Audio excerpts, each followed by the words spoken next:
As I was saying, if you have any question for pixel art, you can ask them and I'll try to answer the best I can, okay?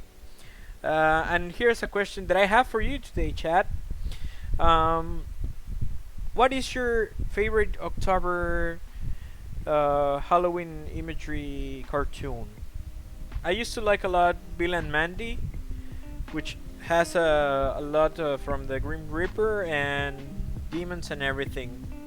What is your favorite cartoon which makes allusion to Halloween? Or let's not just say cartoons. How about movies also? Okay. While I wait for questions and everything I'll still working on, I'll be talking about how do I start with my process. Okay, first I pick what do I'm gonna base my work.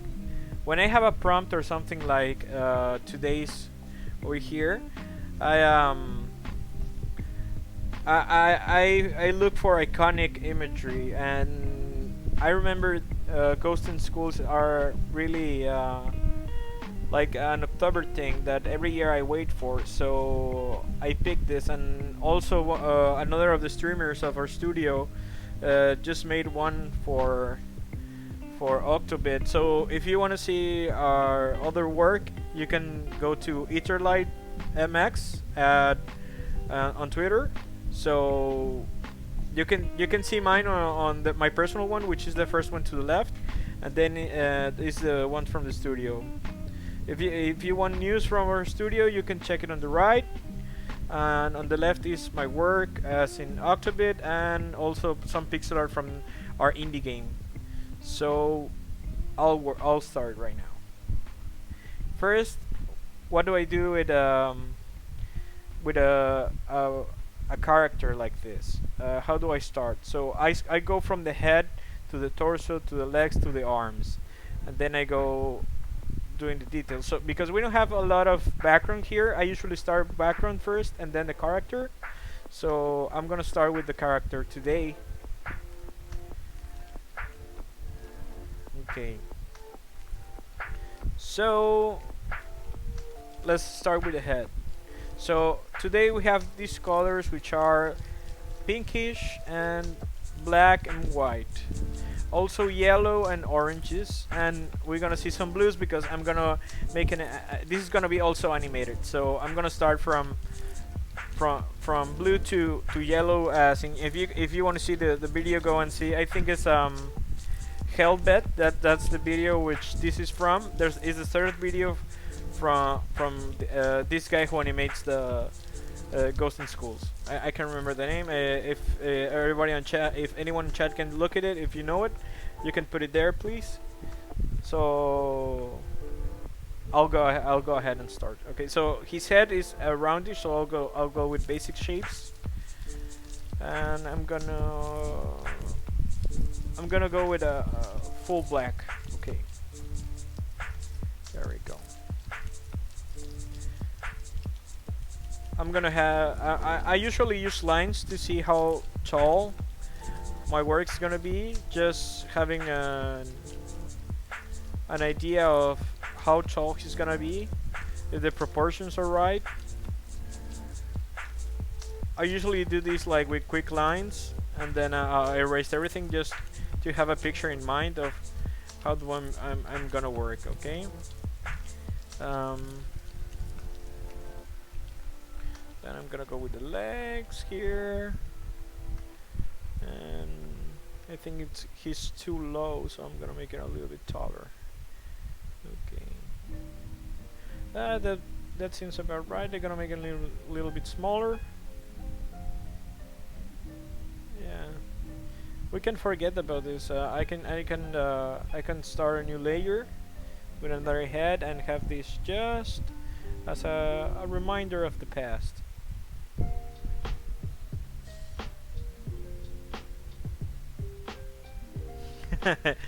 Hello, Mikaru. I remember that episode. Do you remember I also it's the same episode where Bulbasaur is with Professor Oak, and we used to call him Mr. Bulbasaur, Mr. Bulbasaur, because he was the like the errand guy from Doctor Oak. Uh, and I'm actually saying Doctor, but it's Professor Oak, right? Does he have an actual PhD? I say Doctor because I remember the lab coat.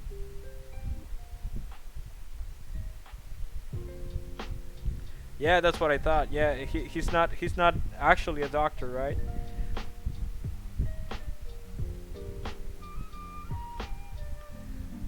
Because in Pokemon it's always professors, but they're always in lab coats.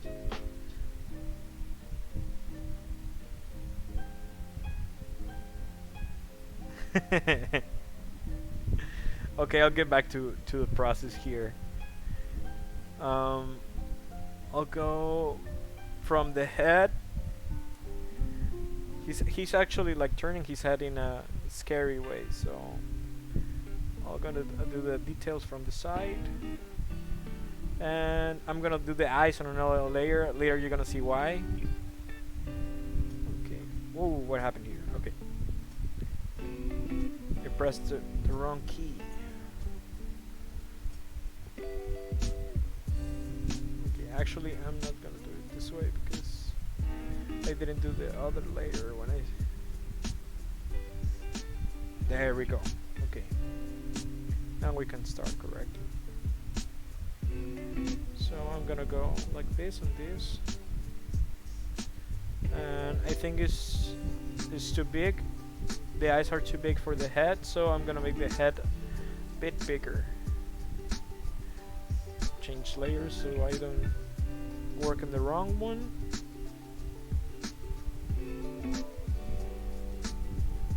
Okay, let's see if this works for me. Yeah, this way better. Okay, so let's go and do the cheekbones, and then on another layer I'll do the eyes. There we go.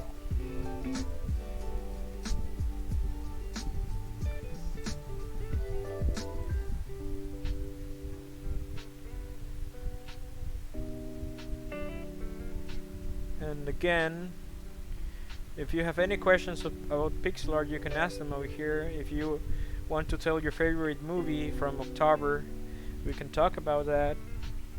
I'm open to ideas. What do you like, chat?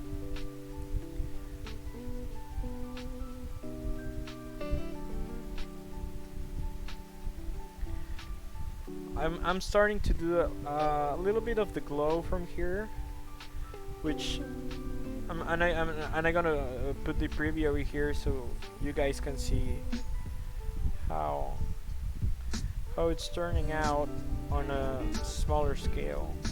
There we go. Right over here. Okay. So actually, I think the forehead is a bit bigger. It's not the whole way around. So I'm gonna go into the forehead.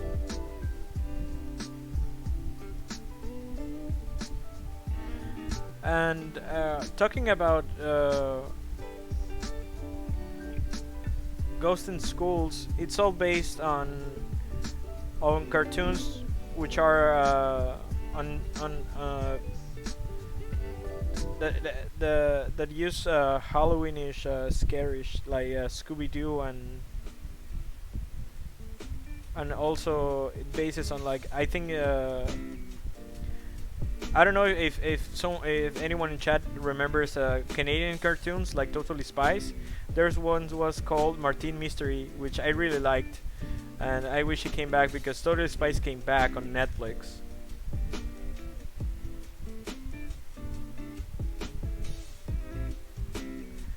And it had a lot of like spectre and ghosts and aliens also, I think, in one point.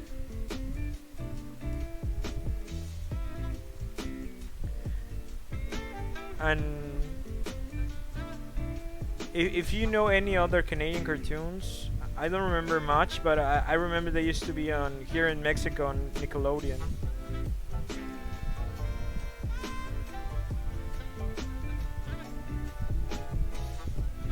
Okay. Remember, pixel art always look weird at first, and then while we do cleanup, it looks way, way better. Okay, so I'm gonna clean over here. I'm gonna make the forehead bigger. The hairline's gonna be way up. Because this character is based, I think, on Fred from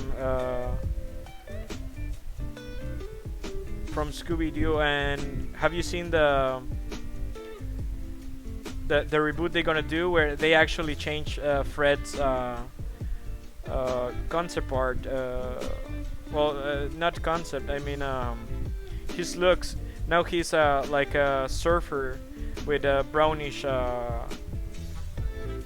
skin, and also they made Vilma black. I don't know why they're trying to do all the redheads black on every on every cartoon and story. Like I think it first started with Flash, and then it went with Titans, and if you remember another one, you can tell them that it's actually, and I'm not against it, but they kind of make sometimes a character about that.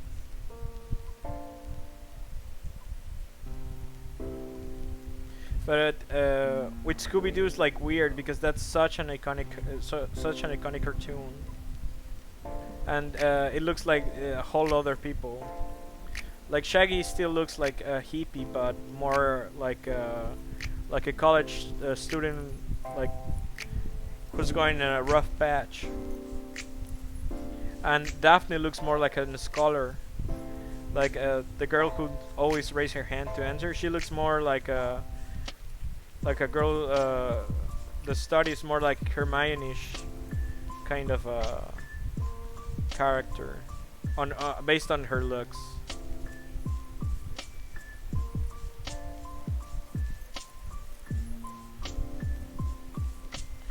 Okay, we have like the rough idea of the eyes here. I'm gonna change this just to match.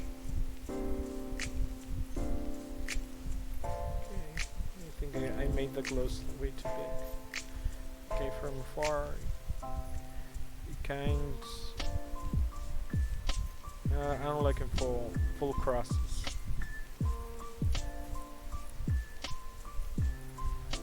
Okay, so let's move this a bit lower.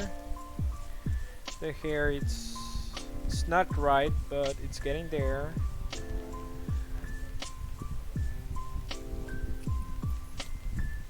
And also I'm working right now only with 2 colors, but I'm gonna start adding more as I go and make and clean my lines.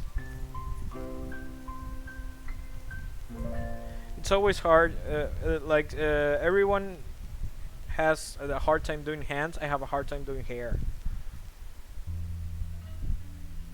Always. And in the end I always push through, but there's always a struggle.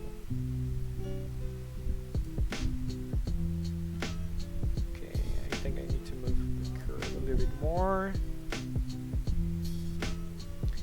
Yeah, and I remember a lot of I remember more of Totally Spies, but I remember liking more Martin Mystery, and it was actually scary for me when I was small. And I don't know why. Also, I was a little bit scared of Billy and Mandy. That episode that resembles Hogwarts and Harry Potter with Lord Baldomero, I think it was. I don't know how in the U.S. They made the names, but here in Mexico he was named Lord Baldomero. And I know that it's like bad luck, like to say his name, but there's no other way that I can show you. Like it was this guy like who looks like more like the Green Goblin than Voldemort. trying to do the cheekbone here, but actually I can see that it's a little bit closer to the eye. So I'm gonna move here. Okay, so I think it's way too... Yeah, maybe like this. Yeah, okay. I can work with that. Okay, and then here I'm gonna finish a little bit of this, and I'm gonna merge these ones down, and then it's easier for me to work from here. Okay, so this needs to be a lot curver.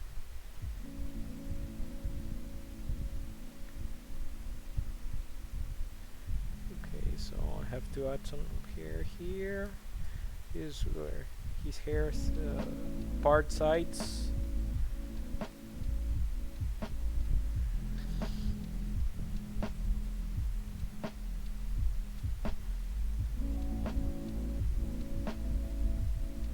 Okay, and let's start doing shadow because this is looking way too weird and I cannot focus with what I'm trying to do.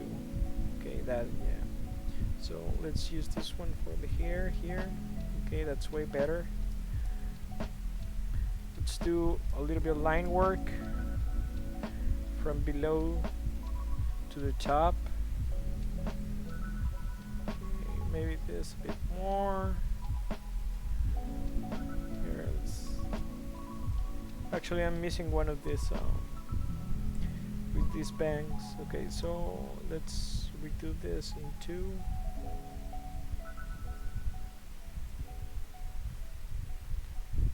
Okay, so this is gonna be 1, and this is gonna be the other one.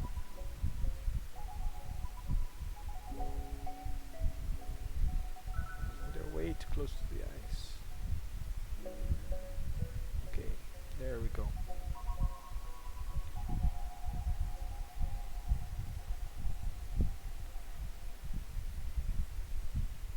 Okay, here's the second one, and then we have here the division of the hair. It's way up here. And again, remember, this always looks weird till we make it, till we do cleanup.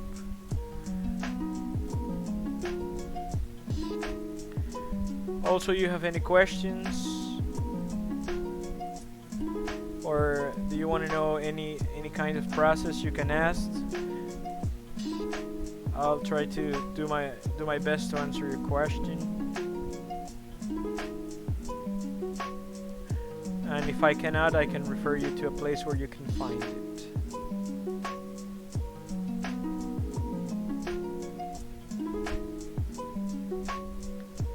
Okay, this is looking way better now.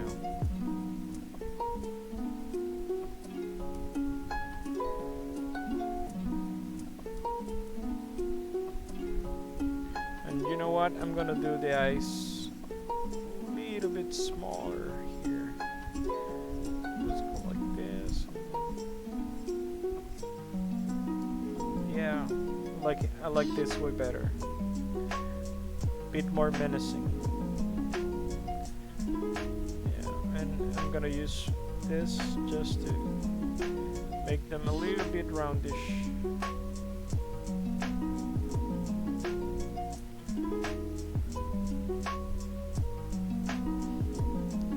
There we go. A little bit of more of a curve here.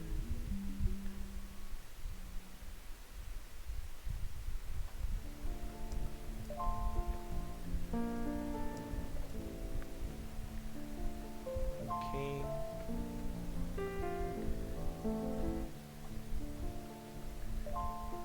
Going back to the favorite Halloween themed cartoon series movie topic, I think my heroine childhood is one of Sabrina Teenage Witch.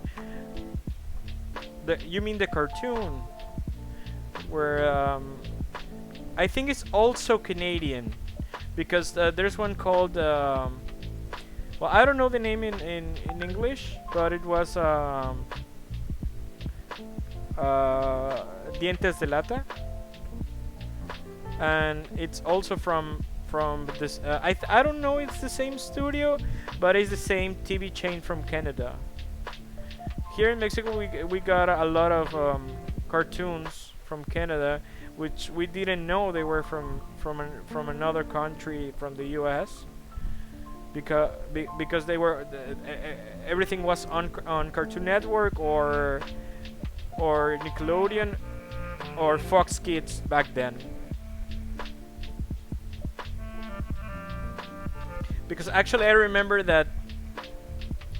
Oh, you mean Sabrina the sitcom with Salem the cat and the aunts with Melissa Young Hart, right? That's the one you're saying. I also used to like those, and I actually was I had a crush on the redhead friend.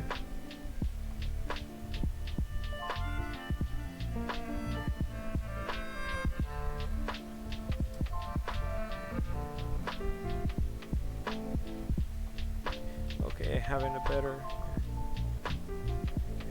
The new one is really good, but it's not the same. If you're expecting the same hijinks from Sabrina doing like I don't know, like romance triangles or like funny magic. No, this one's more like this is a metal Sabrina. She goes dark and she goes like way on the, like if you know the band Ghost, which talks about like accepting Lucifer in your life. Well, that's more like it. That's what you expect there, and you know what? It's perfect. It's done really well. It's not it's not like a full going like Love Satan. It's more like yeah, you know, we are witches and warlocks and we go to school and we eat humans sometimes.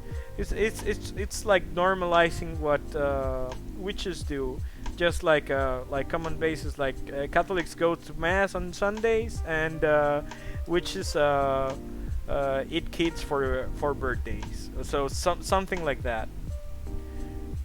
It's not as exactly as I have said, but yeah, it's around the point of how it's done. If you have seen Riverdale, I think they are connected because there's the same there's the same delivery guy, and actually Sabrina is from a comic. It's from Archie comics, and actually the Archie comics are really good. She's actually the girlfriend of Jughead for a while. I remember if he was with Betty, right, and Archie was with Veronica.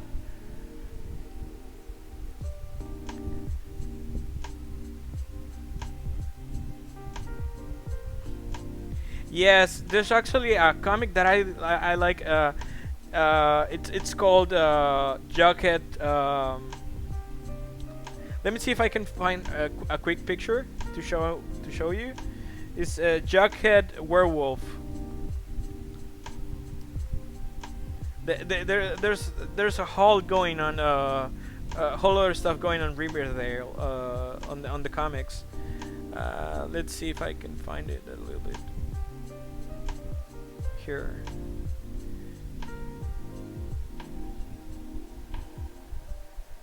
I'm looking for the picture. A quick image, Google image search. Okay. They go from way back to the reboot on comics, and I think it's the same.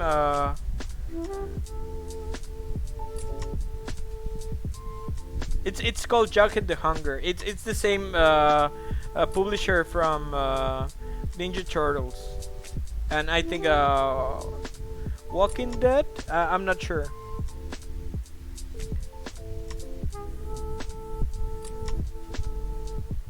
Here, I'm gonna save the image and I'm gonna put it on as sprite.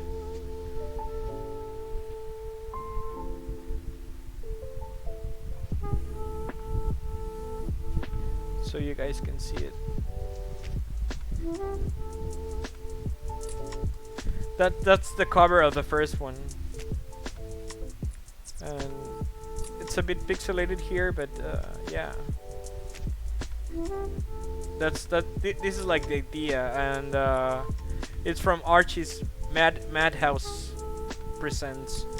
There's the code bar and the publisher. It goes like from here, but I don't know. I don't remember the publisher.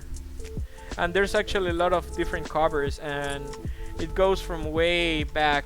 The story of a jacket being a werewolf. I'm gonna put the old one over here just in a second.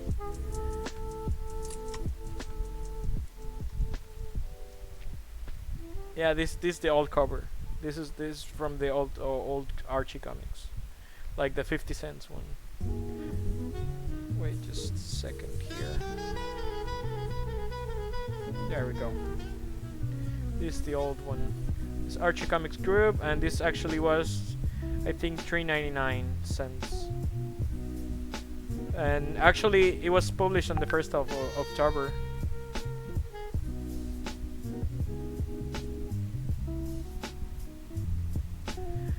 And I don't remember the storyline, how it started, but right now it's how it ended. It was really quick and really good. And I don't know if it's a thing they do on October, but because it always has the dates of October, but I don't know if they every year they do like another run of it. Let's see if I can find something a bit else from here. Maybe I can do something related on another prompt, because I actually like a lot of Archie comics, so maybe I can reference that.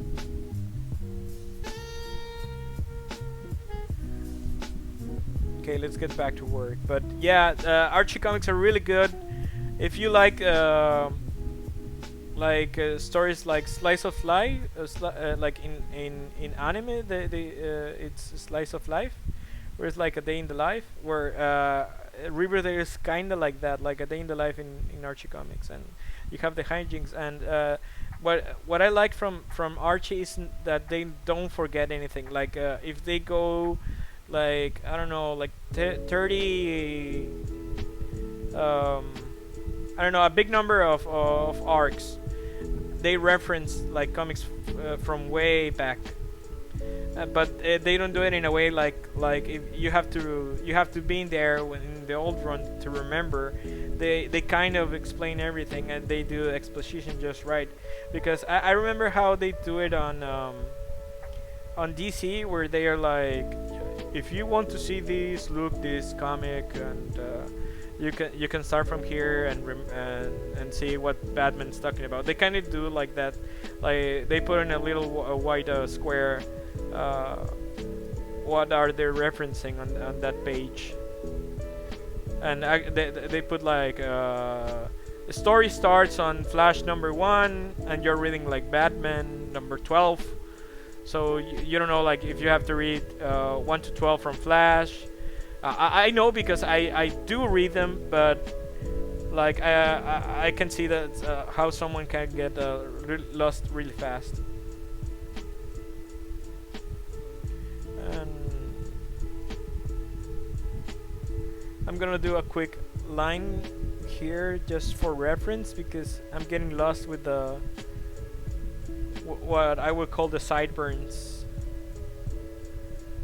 here. So they start here and then they up here, so from here we have to go like this. Okay, so I have to move this, and I'll erase this.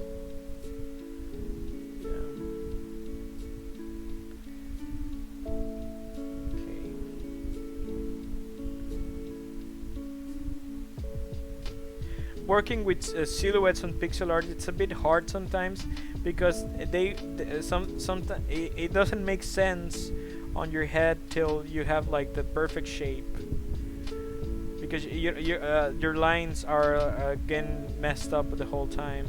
Like you try to shade some parts, and then the other parts needs less shading, and everything blends. And sometimes things make sense like up close, and then further away you have to restart. Like I have moved the head like once or twice right now from where it was to the bottom, and like I think right now like the head is way too big because of the hair. I thought Riverdale was only connected to Just in the Pussycats. No, it's connected to another whole another all around the comic genre, because Archie Comics is not like its own universe. It's like if the story goes one way, they can open a door to another one. Like if I think they meet Scooby-Doo and Hanna-Barbera characters, and also I remember there was this one which I was talking about, the Hunger. It actually connects to Vampirella. So let's see if I can find in a quick search here, because this one is a really good one which I recommend.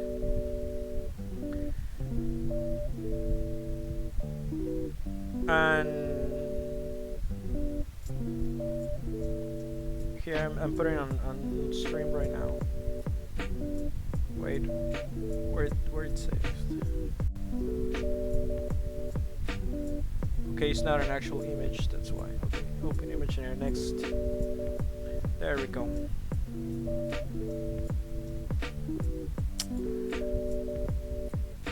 Okay, let's do another cover.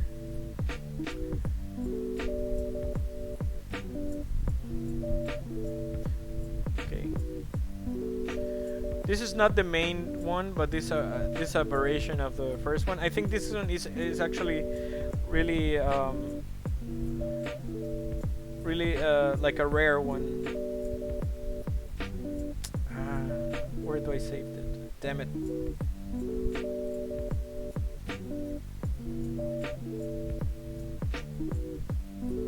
Oh, there it is. Okay.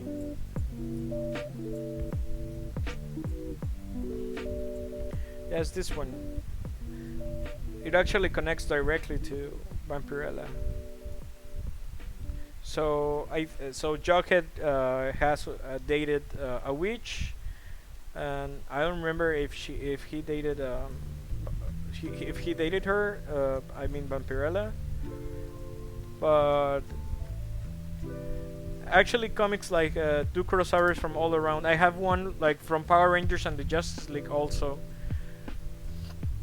which is really good. I really recommend it if you want to read that. It's let's see, another one from Riverdale.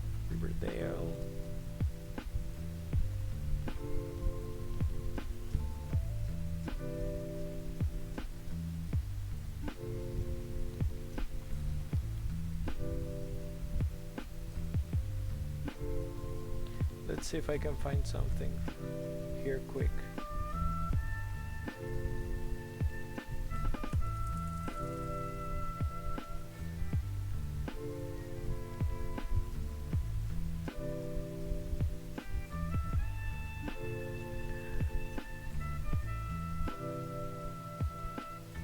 Let's see, Riverdale Comics crossover.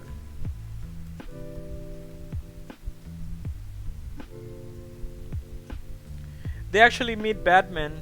Yeah, I remember. Archie in the comics dates dates Harley Quinn and Poison Ivy. Here, let's see if I can show it.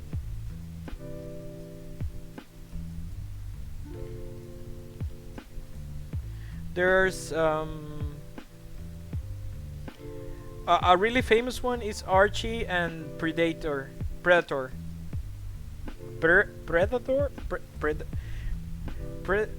is the one from Aliens and the Predators.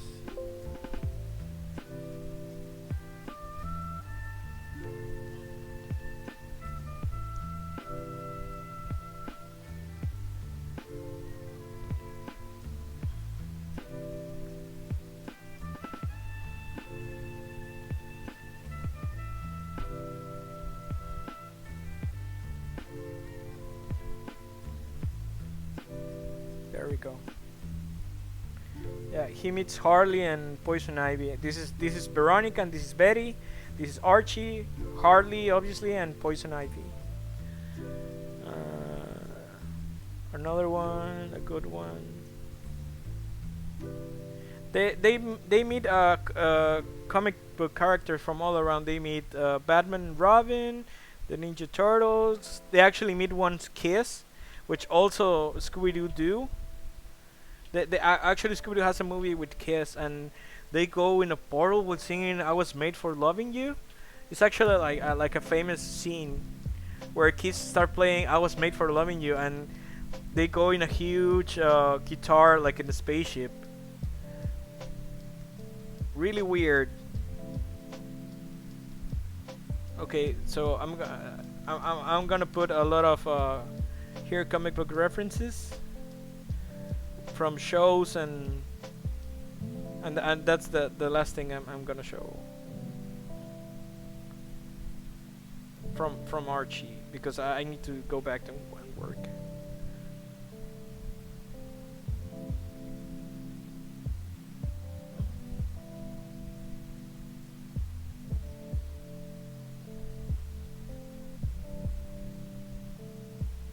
And also Archie's it sometimes has uh,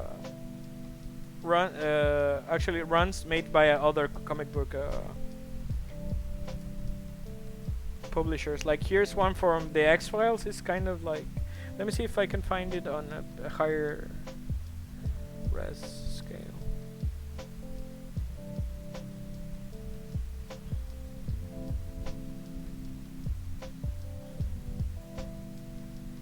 It looks like this image is like this big only. So okay, they have this is crossovers only with IDW, which is the publisher of Ninja Turtles, the X-Files, Transformers, also Angry Birds. I think that this is to get a younger like demographic. Star Trek, Gem and the holograms. Back to the Future, with actually, if you want to see the Back to the Future comic, this is a one that I really recommend. The first three comics, it's the first one is the first movie, the second one also the second, and the third is the last movie. But then they go on other adventures after that. This is from Empire, which I don't know if it's Empire as in Star Wars or Empire as another comic. And this is with Judge Dredd, which actually, if you haven't seen the new one, I really recommend the movie. The comic is really good. It hasn't been it's underrated, but it's really good. I think of it more like Batman with less gadgets and more anger. It's like if the Punisher was with the law. Like there's the city is like full of crime, and they are not called actually police. They're called judges. That's why it's Judge Dredd, because they can kill you, and they do a verdict of how you acted then.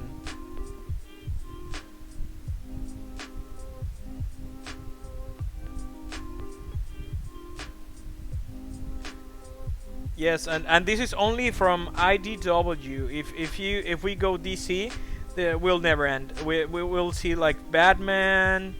We'll see like I don't know. Oh, let me show you Sabrina with Jughead, just to like go full circle here. I know I said it was the last one, but fuck it, we're already here.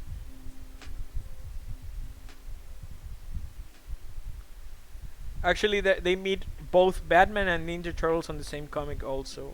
There's a lot of crossovers with Batman, because Batman and Robin and some DC heroes were also working with Hanna-Barbera. And actually, the Batman is on an episode of the old, like the first cartoon of Scooby-Doo. Here, let's see. Well, there we go. This is not the first one, it's the second one. I have this one. I have the life one. I have it right next to me on my comic collection. But yeah, this is. I think actually Jack had learned a lot of like magic, like dark magic things. But I don't remember if he has like objects, like magic objects, or like he learns how to do like actual magic.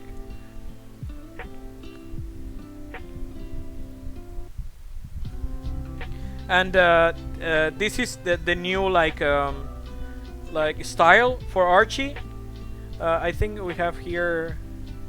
This is like 2015, and this is like right now, which is like this one. You cannot see Jughead here in the back, but it's more like this. This is all obviously the old one, which this already. This is already old. Like this one is October 1st, but maybe like the 50s.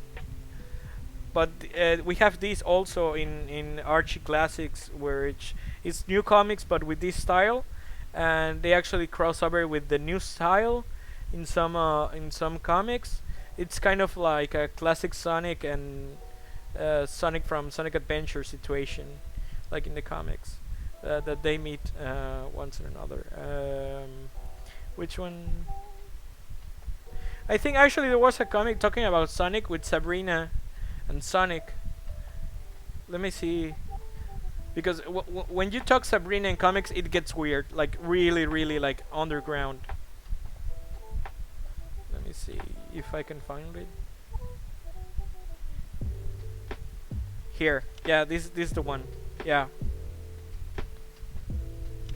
this is when the actual series of Sabrina was out, the one we were talking about with Melissa Young Hart. She's actually here in the promotion, and this is late 90s, I think. And Sonic had Sonic the Hedgehog game out, and let me see if I can read. There's no images, high-res images of this cover, because it's really old. Because actually, I think there was Sonic comics. So actually, Sonic was really famous on his own comic. They actually made new ones with Sonic Boom, and also like classic Sonic with Sonic Adventure Sonic, with Mega Man, with Mega Man and X from Mega Man X. It's really weird to talk like that, because this same character like on different like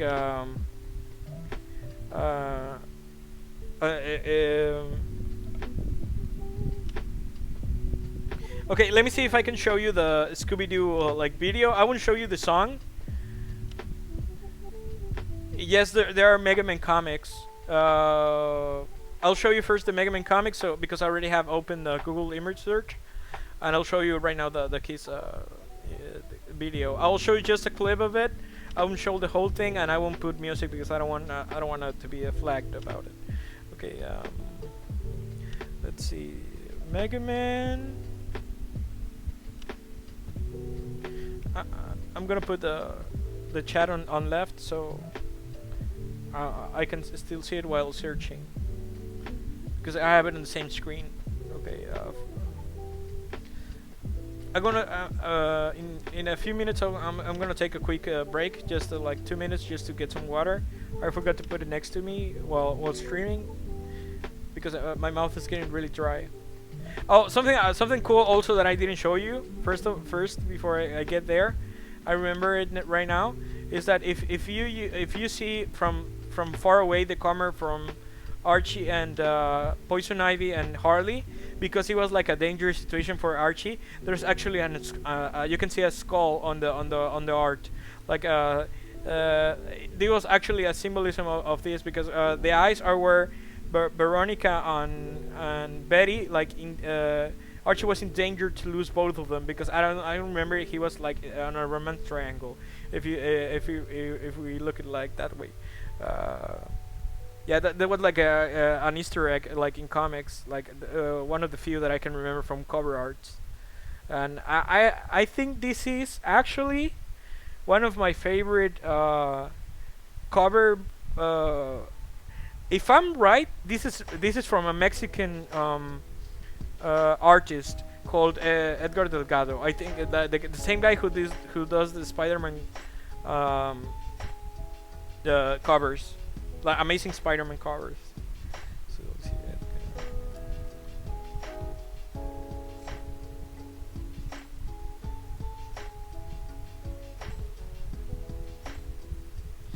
I'm just gonna look it up so I don't lie to you.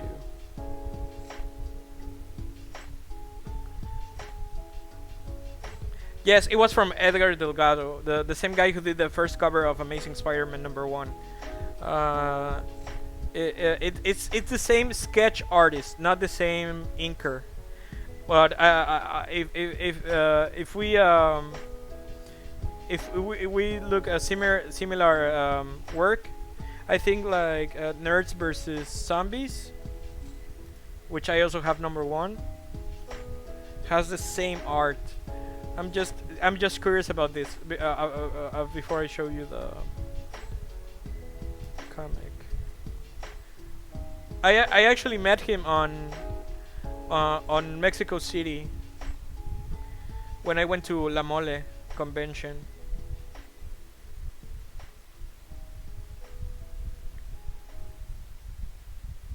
Okay, I'm gonna put it on Asprite here.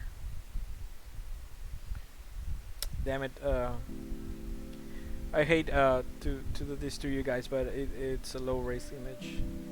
It's kind of the same art.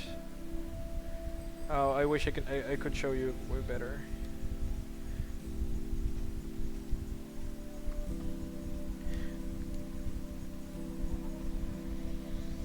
Okay.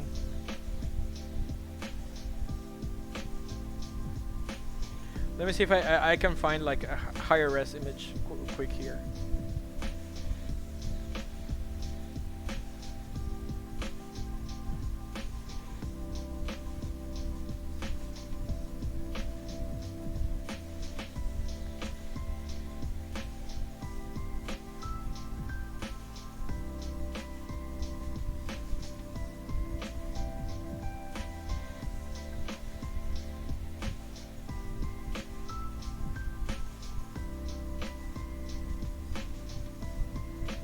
Yeah, there we go. Yeah, this is the same. If you can see, it's the same.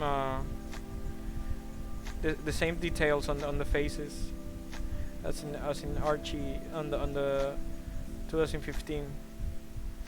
Like the same kind of line work and the same shading. Archie is really colorful because they have the same kind of like like shading, like style. And this is just based on the cover arts, but actually Edgar here only did the cover, and in Archie he made the cover and the pages, and that's why it took a long time to get like a full run, because he was doing also DC Comics, because this is the Harley from 2016 2017. This is way just after about Suicide Squad. Because she didn't have the pigtails with the colors after that. Let me see if I'm right with the dates.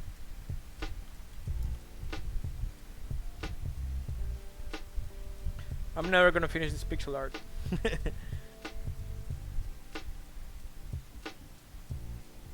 Yeah, the Suicide Squad is from 2016. Yeah, this is just after Suicide Squad the movie, where Harley Quinn like made her huge boom on both comics and on the movie, because they actually give her own run, not with the classic Harley from the Bruce team, and I don't remember the guy who actually made the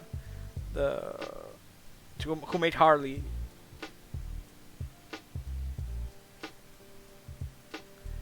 Okay, just give me a second. I'll go now to the Mega Man comics. I haven't read them just because I'm expecting to have more of a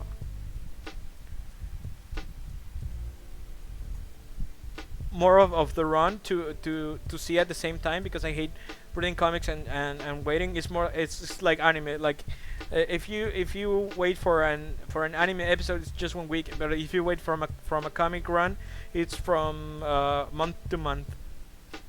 So that's why I wait. Let me see if.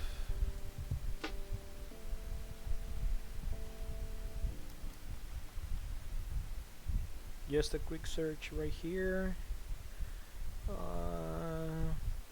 Yeah, it's called Sonic Universe, and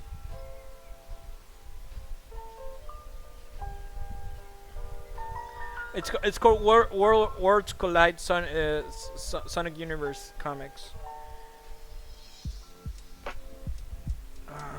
I'm looking for the cover. Just give me a second.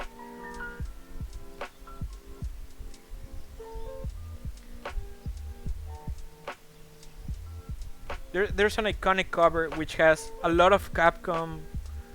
Uh, also also a lot of Capcom characters.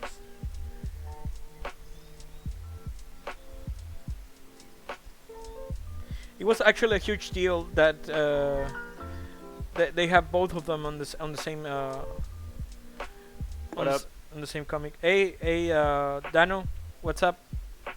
Nothing, just finishing my dinner. You? I'm talking about comics right now, and procrastinating because I'm not doing like a it's called in Spanish matryoshkaning, like the Russian doll, like talking about one topic Like you. inside Yeah, another it's like topic. yeah. So I'm talking right now about I was talking about Archie comics and how they go from crossover to crossover sometimes, because they crossover with a lot of other comics like Vampirella, Batman. Yeah. There's a lot. I talk about a lot of them, but right now I'm talking about Sonic and Mega Man, which they have their own comics and they collided on a crossover. And I'm trying to look for the main cover of this comic. Yeah. To be honest, I'm not that fond of comics. I don't read most of them. Maybe one or two. My little brother just borrowed me one of Deadpool when he is like a zombie. I just read it and it's pretty good, but still, it's not like I just go and buy comics. Because I thought you would like this, because I think they have also like things from Monster Hunter on this comic. Here, Yeah, if you can see the stream, I'm gonna go slowly, like to see who's in the comic. Like there's characters from Ghost and Goblins, Ghost and Goblins. I don't remember. I think it's Red Demon. I don't remember the name, but Amaterasu's there. The Every Demon is yeah, I don't remember. It's from Goza and Yeah, yes, it's from Ghost and Goblins, but it also has its own game, which is right after Ghost and Goblins. I don't remember the name of the game, but it's also a good game. Maybe I'll play it on stream because I really liked it. It's really hard as Ghost and Goblins, but yeah. its name is Firebrand. Yeah. Yeah, Firebrand. Brand. Yeah. Firebrand. Yes. Yeah. That also that's the name of the game, I think. But we have Pretty also good. characters from Dreams, I think. No, that's not Dreams. That's the name of the game of that game? Chad, do you know the name of this character, which has the? It was something related to dreams, but I don't remember what exactly. It's Night from the into Dreams, PlayStation exactly. 2. Yeah, Night into Dreams. Oh, let me put the volume, Dano's volume up. Yes. Nights. That's the name of the game. Yeah. That's the name of the game. just that don't work perfectly with the music. Okay, just give me a second to put your volume up. I'm gonna put you down on my headphones. Can you talk, Okay. please? Can you say test? Test. Okay, I'm gonna lower the music and put your microphone a little bit over. Just Yeah. a tiny bit. To be honest, I'm more of a manga kind of guy. I just read a lot of manga. I mean, I just bought like special collection from Resident Evil.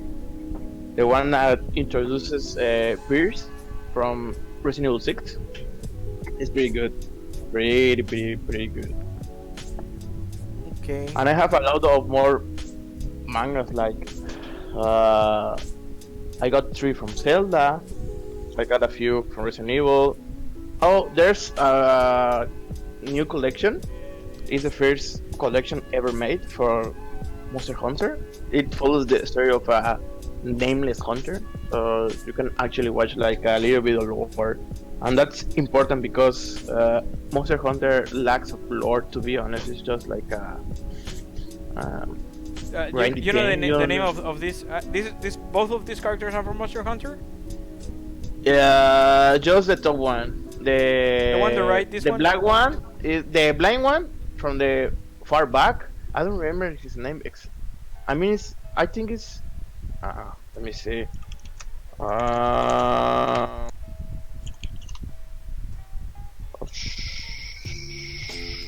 Panzer Dragon. oh yeah, Say. it's Okay, so this comic, I don't remember exactly if it was a limited edition, but it was a big thing that happened on the. Sometimes in comics they're called events. This guy, I mean, this publisher, it was from Archie Comics, as you can see. That's why I was reminded of this. That's why I was talking about this, and it's both Capcom and Sega. And the event was called Worlds Unite because this one is when they put together everyone, as in everyone from Sega and everyone from Capcom. And here are some characters that I'm gonna ask right now, because this one I remember from seeing in Marvel vs. Capcom 2, I think. I don't remember Which her. one? This one I don't remember, but it kind of reminds me like what was the game that you were trying to say in the hat? The indie game? Yeah, it's What do you mean? Alex Kidd, I think. But the game that here's Beautiful Joe also, which you don't see much of Beautiful Joe. Here's a Sonic character which I don't remember. Which one? Here on the left, in the back of classic Mega Man, on Okay. Rockman. It's like a vampire, right? No, it's like a fox. I don't remember. Maybe from She looks Adventure more like a or- raccoon to me, but I don't know. Yeah. And this character with the eye patch, I don't know from what game he is from.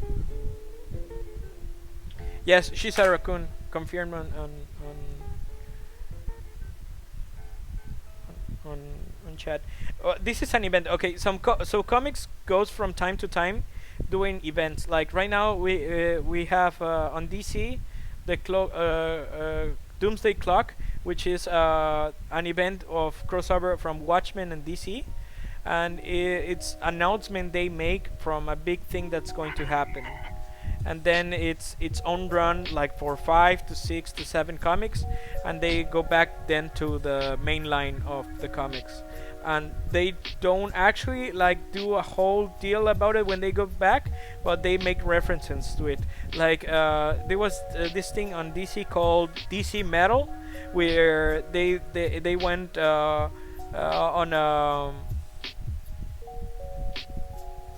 they go back to see the I forget it, to see the Batman timeline when he went back in time, and he went from having a like going to prehistoric time with a character called Barbados, and then they started with a dark timeline, and they went back to the main line. But they right now on the comics they don't make a big deal about it. They just go back to it. Okay, so this is Worlds Unite, and there's another one called Worlds Collide, which is only Sonic and Mega Man. I'm gonna show it right now on stream. Just give me a second. There's an actual main character from. God, I hate Pinterest. There's actually a main character from Monster Hunter. I don't know like like the hunter. I don't know if it's Yeah, the problem is there's no main characters in Monster Hunter. Maybe the NPCs that give you quests, but they're like village elders or uh, I don't know. But pretty much every story that involves a Monster Hunter, the main character is just Hunter. There's no name. Just because each game is in different timelines, so uh, it's not like Zelda that you have Link, and it's different one. It's still named Link, right? But in Monster Hunter, it's just the hunter, so there's no main characters there. So they can just use a different character for each timeline, and you you don't kind of get involved in the story, in the lore, or who is the one you are playing with. So that's the main difference with another games. I see. Because actually, like I remember like talking about it once or twice that for Smash, it was like a custom character kind of deal, right? There's no main character as you said right now. So Yeah, but in Smash Bros. There's no Monster Hunter, just the boss from the main story. okay. This is the other one, the other run of Sonic and Mega Man, which was more like a Sega and Capcom thing, was called Worlds Collide, where it was main Sonic the Hedgehog. It started there, and then I think the one from Mega Man, which was called just Mega Man, had like number two from this story. But this is when they first meet and they fight each other. So they were fighting one to the other. I think before Smash. I don't remember if it was before Smash, but maybe it was before Smash. So yeah, that's one thing about comics that I really like. That anything can happen. If you think that like in Smash everything can happen, in comics like everyone can meet each other. Like Yeah, maybe in the next one like Batman comes in, or like Spider-Man. Or maybe X-Men, because there's actually a cover of this that looks like a lot like Marvel vs. Capcom 2. Just give me a second to find it. It was there's a comic that I want to read. I don't know if it's new or different, but it's the story from Gotham that follows Jim Gordon. It's pretty good. I mean, I really like the detective kind story. So, but I can't find it in physical form, just in digital. okay. If you want to find comics, the first thing you have to do is go to this webpage I'm gonna tell you right now, and they have the whole list of where you can find it, where you can buy it, where you can order it. Because sometimes you can buy it from Amazon actually, but there's not like a real library on, because sometimes some Yeah. comics are only online. That's something that almost no one knows, that there are some comics that are only online. Maybe you can link in the chat so Yes, everyone yes, can I'm trying to buy. remember the name of the website, but There's an app for DC Comics, right? yes, it's called Marvel. It's called, I think. I'm blanking right now. I think it's too late for me. Just give me Yeah. a second. Let me find one thing first, and then I'll go to the other one. Sure. Where's the? I cannot find the goddamn cover in a high res, but I'm gonna show it like this anyway. Yeah, I know that in the app you can find comics like for $1, $2. Well, actually, comics are not that expensive. What happens is that they go through a lot of licensing from in Mexico to buy them physically, because actually, like the one that has the biggest license here is Panini to publish in Mexico. Yeah, but Panini is from mangas, right? Or It's both mangas also and comics. I didn't know that. They have both mangas and comics, and so, I think it goes like Panini, and it's a IDW, which is Ninja Turtles, for example. Okay, there it goes. This is the cover I was saying. Okay, it doesn't look like that low res. But this one I really like. This one is my favorite, which is like all the characters from Sonic and well, not all the characters, but main character from Sonic and main character from Mega Man fighting together, like in a select screen. Let me see if I can take out the grid. Yeah, yeah. This is also Worlds Collide. This is was part 2 and this was part 1. Part 3, sorry. Yeah, this is part 3 of 12 and this is part 2 of 12. The first one, I think it was Sonic Universe Part 1.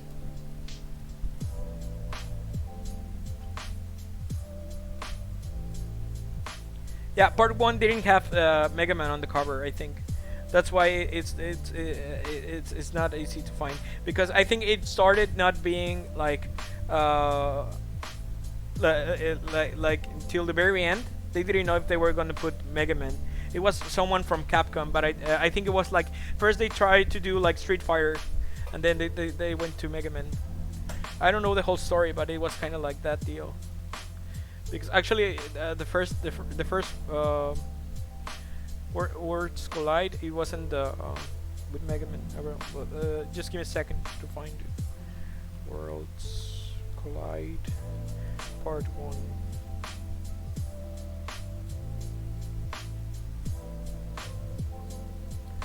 Because they did one cover for the comic, and then they did another one. And the first one, I think we cannot find it online because they kind of like forget about it, because it was only Sonic. Wait, just give me a second. My Chrome is like lagging. Okay. Now this part 11. Part 1. And actually, there's a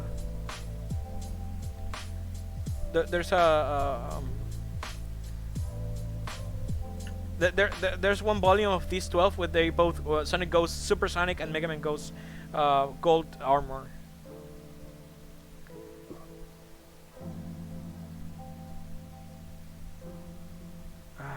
Man, I cannot find part 1.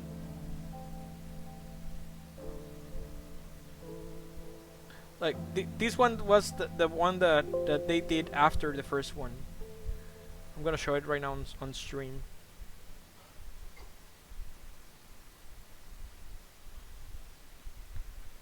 Okay, there we go. This one was the one they did for the promotions after they did the first one.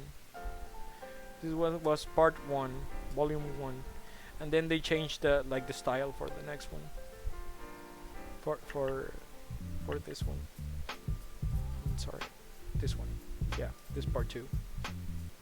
Yeah. And actually, I think Amy and Brawl get together as in a side story. Not in a not like in a romantic story, but like a body cop kind of deal. Yeah, I don't think that's romantic. well, you never know in comics. Do you think that those kind of comics sells in Japan? Yes, because Japan they don't do traditional comics. They do another thing called omnibuses, where they it's a collection of comics. Like they don't buy the whole thing because they're used individually, right? Yeah, they are used to like they do sell them over there, but it's not a big market. They do more like a omnibus kind of deal. Yeah, they just wait for the companion, right? So they just can buy everything in just one go. I think it's just they are used to the mangas, and the mangas usually have like 10 chapters. So yeah, because mangas they go, I think, from 5 to 5, and then they do the whole novel thing. And then omnibus is like a collection. DC Comics do annuals. They're called like annual Superman, where it's the whole run of like 12 to to 10 comics, which I don't like how DC goes like from 1 to like 3,000, and but there are Yeah. different runs. Like Batman 12 is the start of another run, and it ends on Batman 50, like something like that. And they go the 51. They go back to the main story. Like my favorite comic is Hellboy, which they do short stories on the main line, which is like from the beginning of Hellboy to the end of the story, which it has no end yet. They have like Okay. part one of 3, and then part one of 6, part one of 6, and it's not like Hellboy number 1, so it's like Hellboy and the Golden Blade, Hellboy and the Dark Army, like something like that, like the movies from Guillermo del Toro, which they go Hellboy and then Hellboy Golden Army. Yeah. It's kind of like that. So is I like that better. Hellboy based on a comic? Hellboy has a comic. It's from Dark Horse. It's the most famous one from Dark Horse. And Yeah, actually, but I was talking about that Archie comics. They have runs by other guys. Like this is made from IDW. I'm showing it right now on stream. It's not made by Archie Comics, and I don't remember which one I showed. I showed one from Archie, which was from Dark Horse. No, this is Archie Comics. there's one from Archie Comics that I really want to read. Is the new Sabrina ones? Looks Yeah. very I was talking about that. The new Archie Comics. They actually they didn't do only Riverdale. They do Sabrina, and she's dating Jughead on on the run like in the old times. good. Wow. So I'm looking. Yeah, just because the Netflix series is pretty good. I just wanna. If you look go right now to the stream, comic. you're gonna see that Sabrina here is with Jughead. I was talking about when you Oh, actually yeah. appeared on Discord. Wait, who's Jughead? Jughead is Torombolo in Spanish.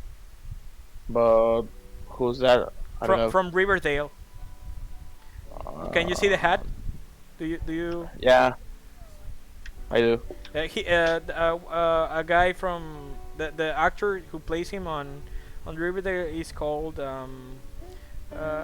Cole something. I don't remember the last name. So Riverdale and Sabrina Cole are in Sprice. the It's one of are the in the second sa- Cody. He was Cody on second Cody. Oh, lol. But is Sabrina and Riverdale connected in the same Yeah, universe? they're both from Archie Comics. Yeah, just because I was watching the series with my girlfriend, and she actually asked me that she saw like a relation between Riverdale and Sabrina in the series, and Yeah. I was just like thinking Yeah, about the I was talking about that on stream. The same delivery guy from the pizza place who goes to Archie's school appears on the Sabrina series. Oh, right. Wow. I don't know. remember if the ounce ate him. Something happened to the delivery guy. I don't remember what. I don't remember he gets killed because I remember just because in the series they are actually eat people. I don't. I think Aunt Zelda or Hilda actually I don't know. eat people. I don't remember, but okay. I'm gonna show right now a video from YouTube. It's a clip from the movie where Kiss and Scooby Doo, with Kiss appears on Scooby Doo. Okay, let me see. Kiss, Scooby Doo.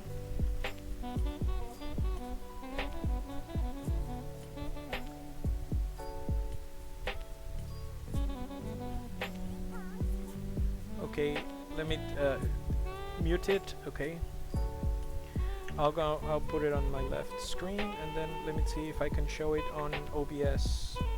Just give me a second, chat. Which comic is Riverdale series based on? Archie Comics. The whole line of Archie Comics.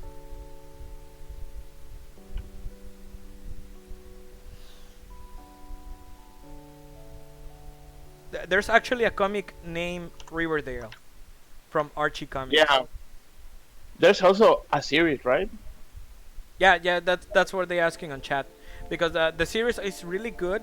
It's based on the Riverdale comic, but it has elements from Jughead comic, from Archie comic, from Betty and Veronica. Okay, let me try to add here the window capture, add new.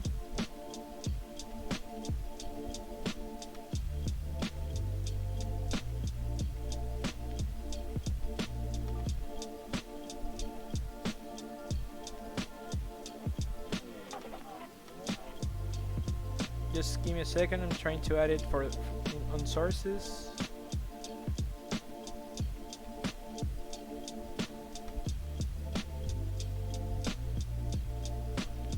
Video capture, media source. Nope.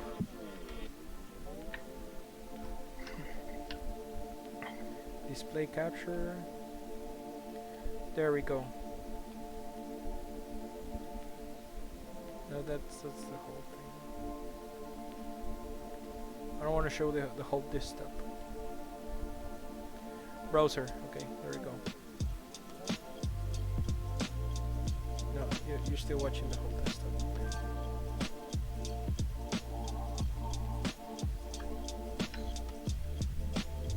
I remember that episode. It's not an episode. It's a movie. Really?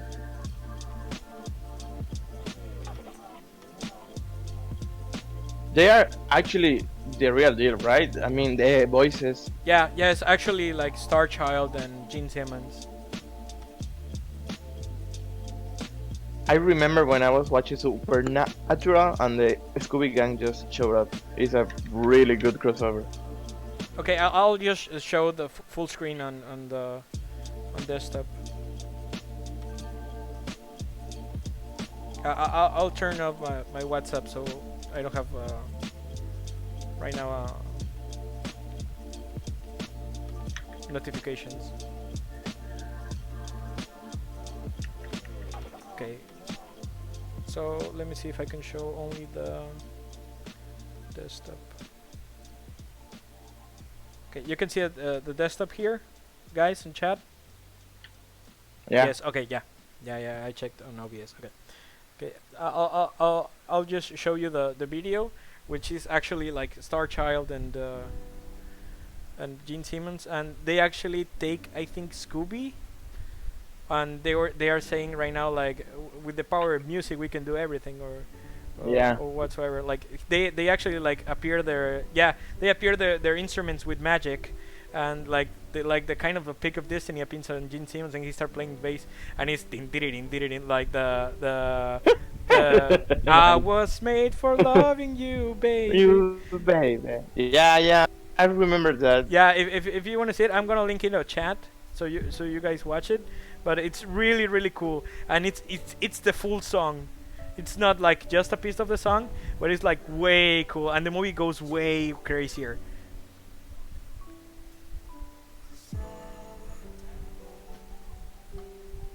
Like they actually appear in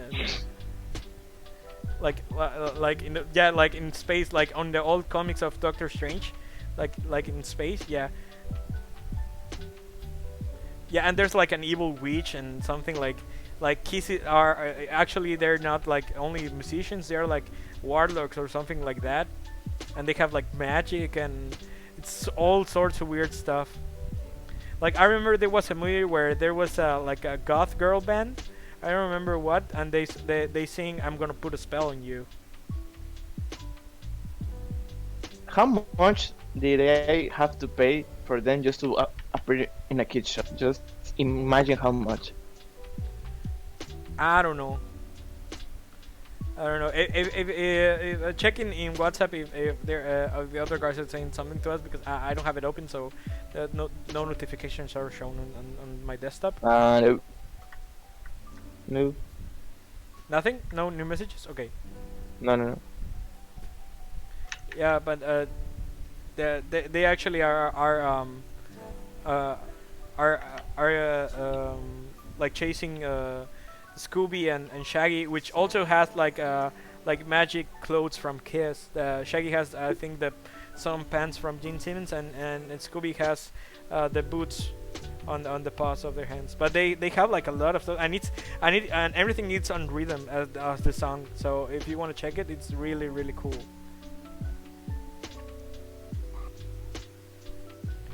And I think it's not much left from the video, but everything is about this emerald, which I don't remember what it was, but it's something like that Kiss used to protect, and they with the power of music they protect it. Yeah, like that they have like special powers. And I Yeah, think there's like a frame drop. it's powered by metal or something like that.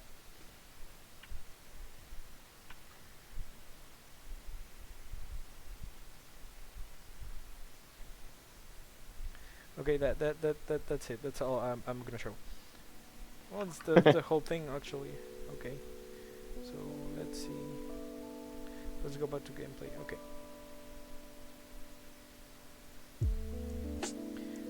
Okay, I'm gonna open again WhatsApp so I see if we have any new messages. Okay. Let me see. Just right now. Okay, and so how are we going with with Aspirate? Well, almost nothing. What's the theme for today, Octavit? It was Heartbreak. Yeah, and that's the reason why you are trying to make the one from Mr. Schools. Yeah. Yeah, I'm doing the character based on Fred. That's why we started talking about like Archie and Hanna-Barbera. So I'm gonna get back to it. Okay. Okay, so I'm gonna go again and talk about the process of this thing. I need to go back on the mindset of working right now, because Yeah. if not, I'm gonna be here all night because it's already 12 over here. 12. It's the middle of the Yeah, night. and I know that you're like a comic fanboy, so. Yeah, so we can go all night like talking about comics, and I don't want it right now. Well, I do want that, but I don't want to not finish this today. So. And I was talking about, if you can see it, the new the new style of Scooby Doo. Actually, my girlfriend showed me the other day, and it was horrible. Like I had, it's like nightmare fuel for like your eyes. Okay. So I can like move on. That's the last thing I'm gonna show. Okay. And I've been saying that like for an hour, but yeah, this is the last thing I'm gonna show. Don't worry. I'm gonna stay on topic. The only Scooby-Doo I really like is the one that I believe is the new Adventures of Scooby-Doo, the one that broadcasted in Cartoon Network like 8 years ago or something like that. It's What's Up Scooby-Doo or something like that. I really like the art of that show. Well, what happens is that I think it's not owned right now by anyone. I don't remember if it's like owned by Warner Brothers, but because I see a lot of style changes on Scooby Doo, but like weird ones. Like they don't stay with iconic things anyway. Like this is the new one. If you see it right now on stream, you're gonna see it. Like this is Fred and this is Velma, and this is the new style for Daphne. And Shaggy looks like Scrawny's college kid. Wait, I can see it. You cannot see it? No. Oh yeah, I do. Okay. Wait, what? Yes. No. That's pretty much it. What the fuck? Yeah, like in the right, that's Fred, all the way to the right. Yeah, it's Daphne, Vilma, Scooby, Shaggy, and Fred. What the fuck? Why? Yeah, they made Velma black, and they made and Fred like Caribbean because he has like shorts. Yeah, maybe they are trying to make what Teen Titans do or did. I don't know, but Scooby looks like I know that eating That food on Scooby Doo was that like an like, illusion yeah. that they do There's wheat. really something wrong with that Scooby snacks. Just like he seems high. What the fuck? Yeah, but actually like a symbolic thing on Scooby Doo. Like that's why Shaggy and Scooby are always eating because they have the munchies. Oh, and Shaggy. Shaggy looks Yeah. also like high. That's why Yeah. they do the eyelids. And, Like a butthead. Yeah. and they that's why they're always eating. But here they're visually high, like Scooby's like in another world, like he's like in a trance right now. It really looks like it. And Velma is it's right now she looks like the and like I don't know if you saw Community, but the old black lady she looks like that, and Daphne looks also like Alison Brie on Community. I think they're trying to do look Daphne like smarter, Fred like more relaxed instead of like the guy with a plan. He looks like, yeah, man, you know it happens, and Shaggy looks like, yeah, I don't know, like he looks slow. Velma looks like way like I know my stuff, and Daphne is like I know you do, but I'm smarter. I mean, I don't like it. I don't like the character design in this Yeah, one. I was talking with my girlfriend about this the other day. It looks really weird. Yeah, exactly. Not my Scooby Doo. Yeah, that's the same thing. Omega Lul. Yeah, pretty much.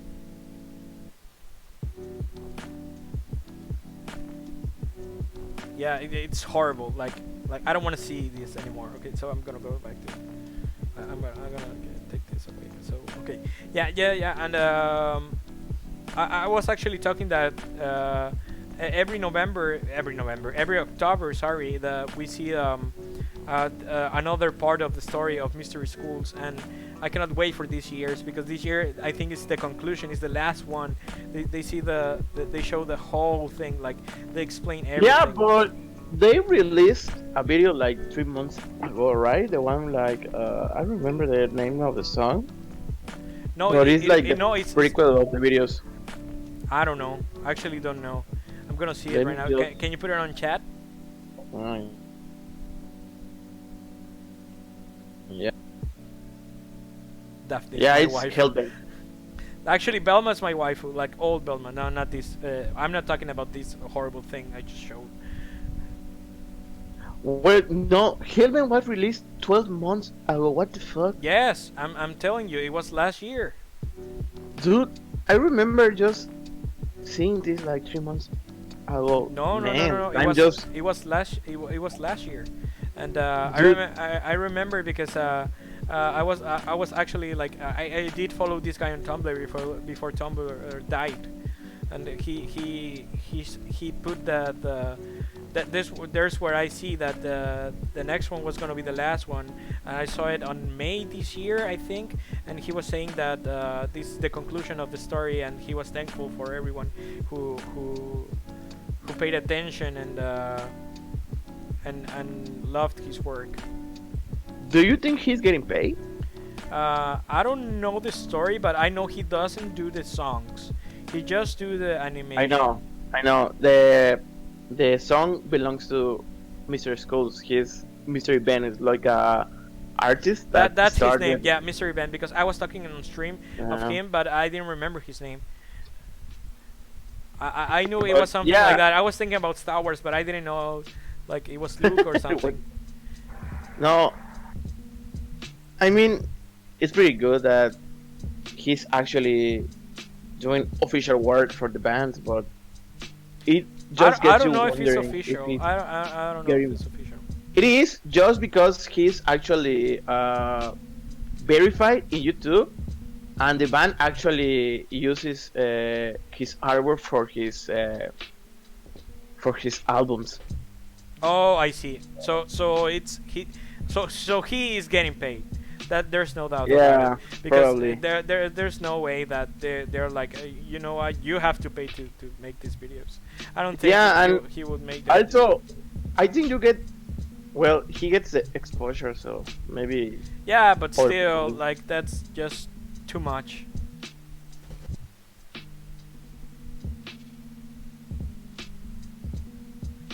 Yeah, yeah. From afar, that looks better. Okay. So actually, I was trying to do the whole body, but I don't think in 64 the hair gonna work on a smaller basis. So I'm gonna do just this. No, because I don't want to start over. So Yeah. let's do it like this. Well, that's the idea. This is from Hellbit where he pushes the shaggy looking character to his death. Well, I don't remember the name. I think actually I did once. I did Mystery Schools. I did In Astrite. one last I year. think I showed you. You can actually look at the Etherlight Instagram. I did one. Yeah, last year. Yeah, here it is. I made the other characters from Mystery Schools. I did them. I don't remember when, but I didn't. I think starting the year. I made this guy and this girl.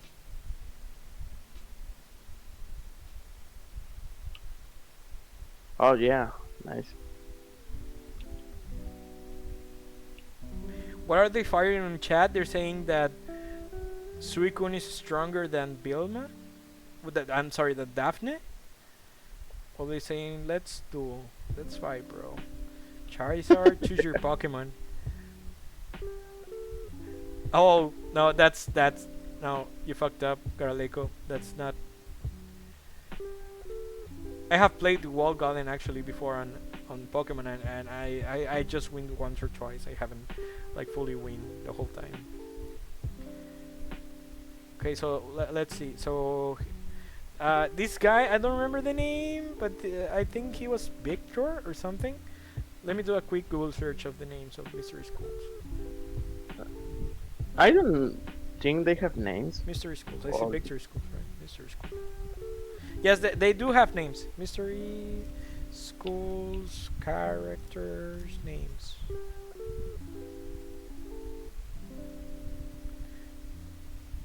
Yeah.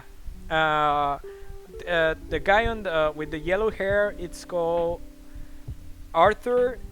This is Louis. This is BB, and the dog is called Mystery. lol. The blue girl from Hellbeth is called uh, Shiromori. She's Japanese, I think. And Bibi Yeah, is I believe. Bibi Yukino. She has the last name. Louis is Louis Pepper, like Red Hot Chili Peppers. Louis Pepper. Oh, lol. Yeah, I believe that the story is just like mystery is like a old Japanese deity, so like a god, and he's just like escaping that life, and he just wants to help people and that shit. Yeah. So I don't remember. And actually, there's another character, which is shown only on Hellbit. That is Arthur's dad, which actually looks exactly the same as Arthur, but older.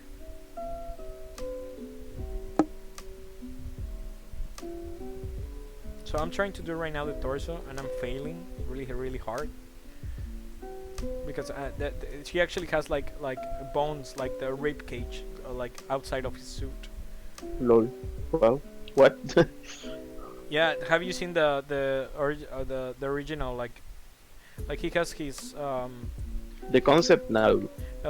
but you actually draw him on last year, and he has his Oh yeah. It's in front of the of the jacket. suit, yeah, of the suit, Of the yeah. yeah. Remember.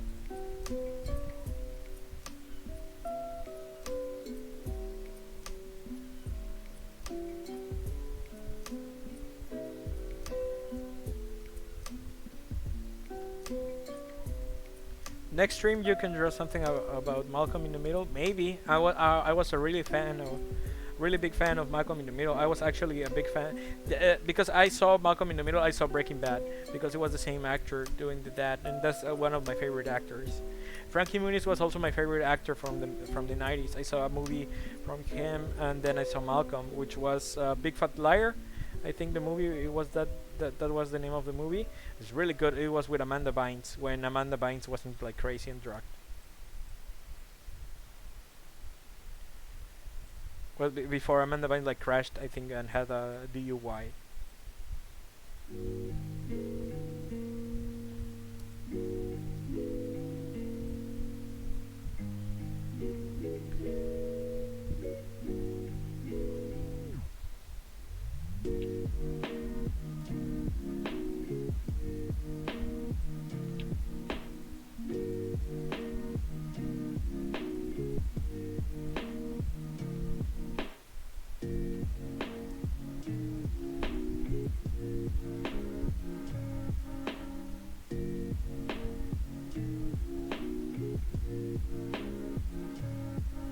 And right now I'm doing just big strokes with the mouse. I'm not doing like the main line work. I'm just moving along so I can finish faster. And I'm not gonna do cleanup in a while. In a bit. Sorry.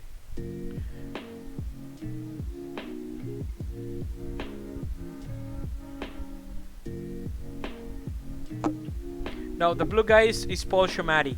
That's the name of the blue guy. And is also one of my favorite actors. Have you seen the movie with I forgot the name of the other actor. It's an action movie where he was the villain and let me see if I can find it. Just the name of the movie.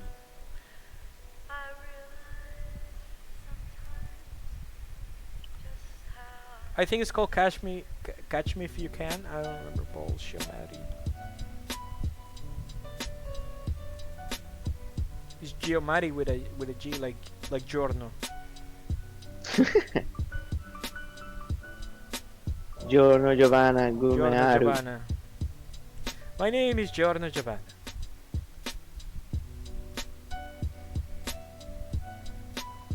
It was Giorno Giovanna called Yumegaru. Shoot 'Em Up. That was the name of the movie. I don't remember that movie. Yeah, look, Shoot 'Em Up. Let me see if I can find the poster just to show which movie I was talking about.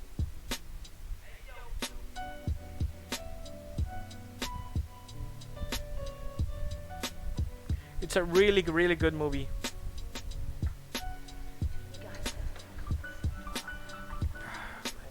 I can never find high-res pictures. Never. Let me see. Tools, size, big. Like fuck it, give me big pictures. There we go. This is.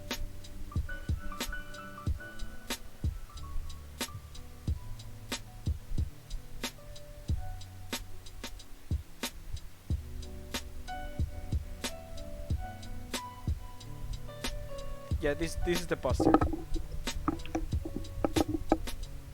I really like this movie.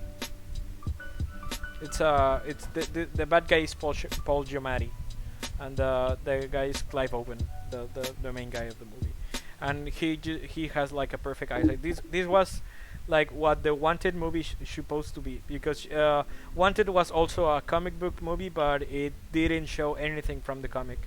You know the movie Wanted with Angelina Jolie and the guy who plays Professor X? I don't remember the movie too. Okay. Let me see. Wanted movie, because I don't want to show that. It's the movie where they curve bullets. I don't remember. In Spanish, it was called Se Busca. See? Because I remember movies when I was younger, because in Cozumel they didn't put the English titles on. Yeah. And anyone on stream is wondering where I'm from. I'm from Cozumel. Okay.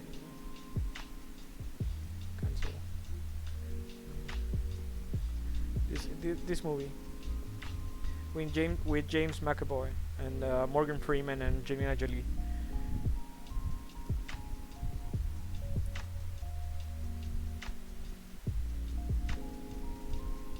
Wanted comic.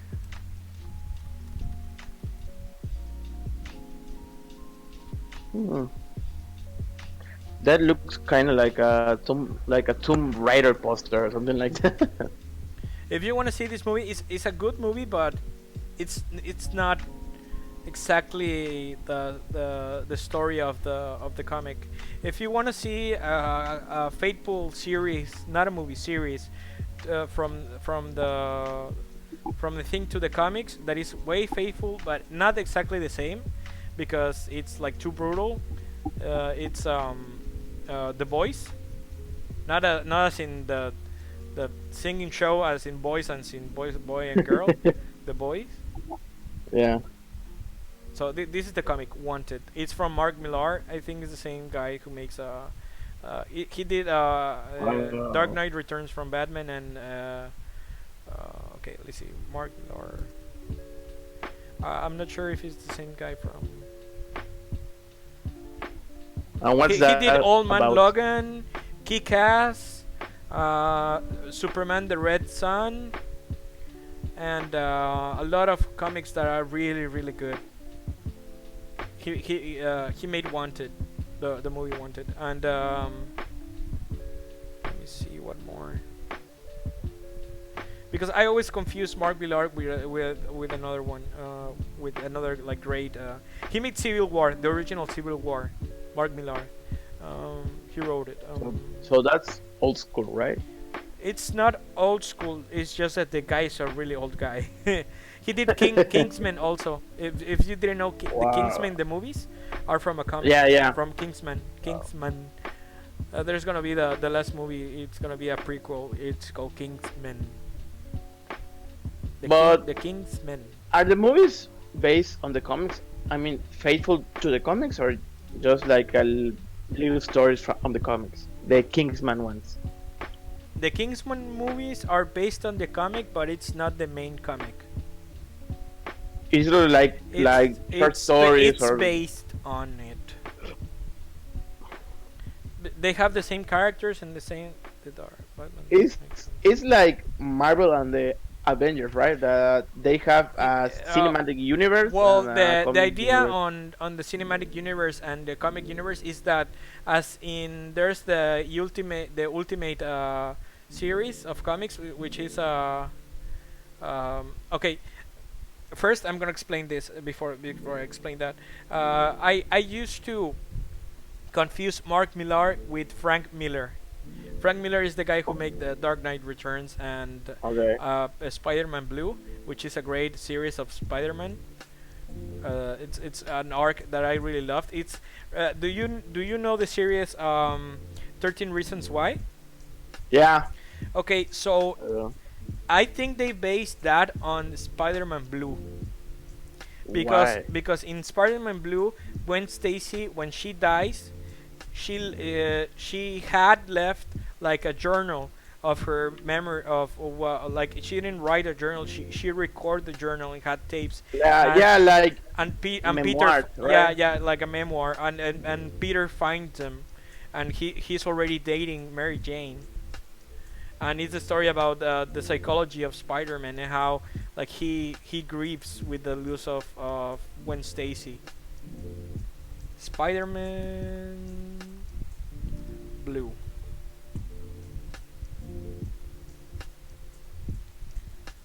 And it's really an iconic, like it's a Spider-Man, because the whole comic is in blue tones. It's really really good. I'm gonna show you like a still from it right Okay. now on stream. Just give me a second. And yeah, if we start talking comics, we're gonna go all night. But um, keep me in check, chat. Keep me in check. We need to finish this today. I have till 1 a.m. to 1:30 a.m. Okay, this is the cover. Better. Okay, I'm gonna show.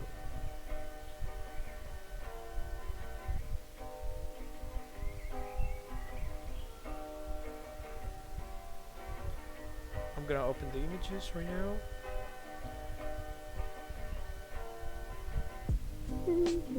So this is the cover of the comics. It's called Spider-Man Blue, exactly like that. That's the name of the comic. Okay, this is the name of the comic. This is a really good one, and this is how the comic looks. Everything is in blue tones. It's really cool. I like it a lot. Spider-Man Blue. And the whole thing is it's like Peter grieving about the loss of Mary Jane, and I think it actually is in Valentine's. It's a romantic melancholy story. That's how they describe it on like, Wait. in the news. Mary Jane or Gwen Stacy? I mean the loss of Gwen Stacy while he's with Mary Jane. That's the main thing. Sorry if I said the wrong name. Sorry. So it's actually Spider-Man's fault that when Stacy died, or it's just like I think in this story it's the main idea on the Peter Griffin. I don't understand that, chat. Okay, it's the main idea of that Peter tried to save Mary Jane from the Green Goblin, and by shooting a web and catching her while she was falling from the San Francisco Bridge, he snaps her back and dies with a ricochet from the pulling of the web. Oh yeah. If you In see the movie Amazing Spider-Man 2 with yeah. So it's the same death as in the comics. No, I meant Peter grieving, as in like die when someone dies. I'm talking to the chat right now. When someone dies. Yeah. Okay, in the movie Amazing Spider-Man 2 with Electro, the Green Goblin lets Gwen Stacy fall in a inside a tower. When in the comics, I think it was on the London Bridge, and in the actually first movies of the with Mary Jane, there's an allusion to that, symbolism of that when the Green Goblin lets the people fall in the metro cart, or I don't know what it was, but it was like they were inside something, or save Mary Jane, and he actually saves both of them. But it was an allusion that from in the comics when he loses when he didn't save Gwen Stacy. Okay, while Mushiko goes to the bathroom, I think so. I'm gonna finish the pixel art, and actually going from here to here, I can see all my mistakes. All my mistakes, I made a few.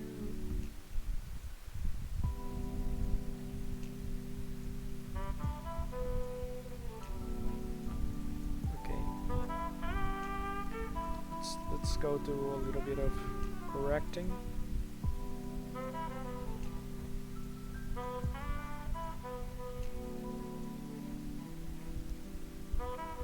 Okay, I don't know if I'm changing the subject, but can you name your 5 top best comic relationship? Is Batman and Catwoman on the top 5? Do you mean relationship as in boyfriend and girlfriend, or like they're dating? Because if there's a difference when you talk comics, because if you talk because Batman actually never like gets married or has an official girlfriend. Like they're always dating, and then he proposes or something like that. It's there's a difference because they never like actually acknowledge that they were in a relationship.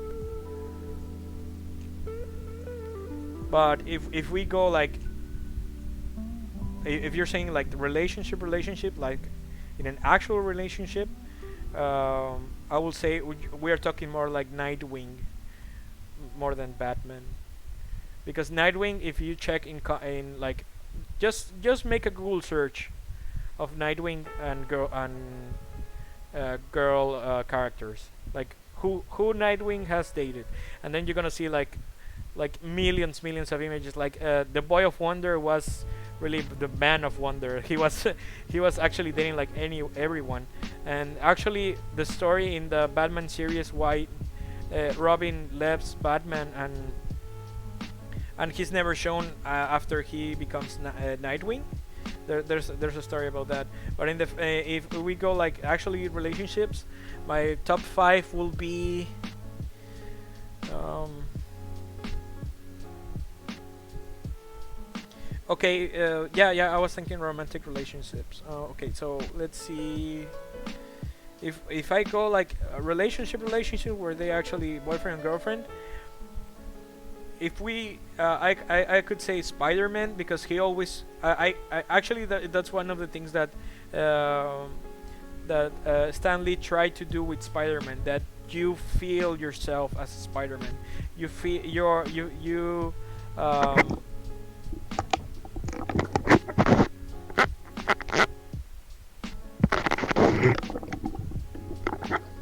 okay, so you were saying actually dating.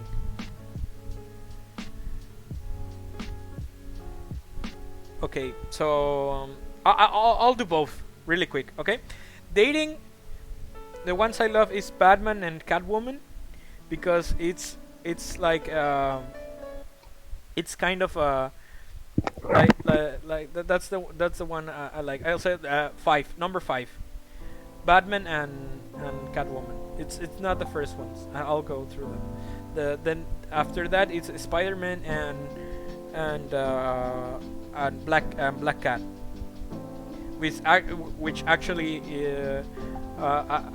actually it's a play that like both Spider-Man and Batman are really similar in a lot of ways. Like they both lose their parents. They both in a way dated like girls related to cat powers. Because I don't know if Black Cat has powers, but they both are like powerless.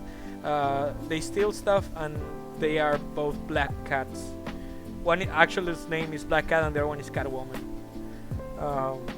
In that order. Then I'll say Superior Spider-Man, which is actually Doc Ock on Peter's body. I actually recommend that comic if you wanna check it. He takes over Peter's body and he actually falls in love with a girl which is short. She's a dwarf. I don't know if the correct thing, so don't get angry at me. I don't know if what's the correct for little people. I think it is. Maybe you can correct me, chat. I don't want to hurt anyone's feelings about that, but actually that's one of the best because it's actually one of the greatest love stories in comics that I think of. Then it is I said number 5, number 4, number 3, number 2. I will say Peter and Mary Jane. And yes, Peter and Mary Jane while dating, not as boyfriend or girlfriend, because while dating is the greatest story of a man trying to please everyone at once and failing. Like one after the other, Peter tries to give the best present or be in time for Mary Jane, and he can never do that, and he cannot tell Mary Jane that he's Spider-Man. And anyway, even when she finds out that she finds out that he is Spider-Man, she doesn't complain about it. She's just scared about him. She actually is scared that he might die or he will never come back as the time that he goes. And it's really made in a tasteful way. It's not made in a like overly clingy situation. But when they are dating, it's horrible because when she's actually his girlfriend, she's always jealous. She's always on the defense about stuff. She tries to help him, but she always made it worse. She becomes the damsel in distress for Peter. And it's not like it's not the idea of the girlfriend. It's just that I think that they didn't know how to write her after they were together.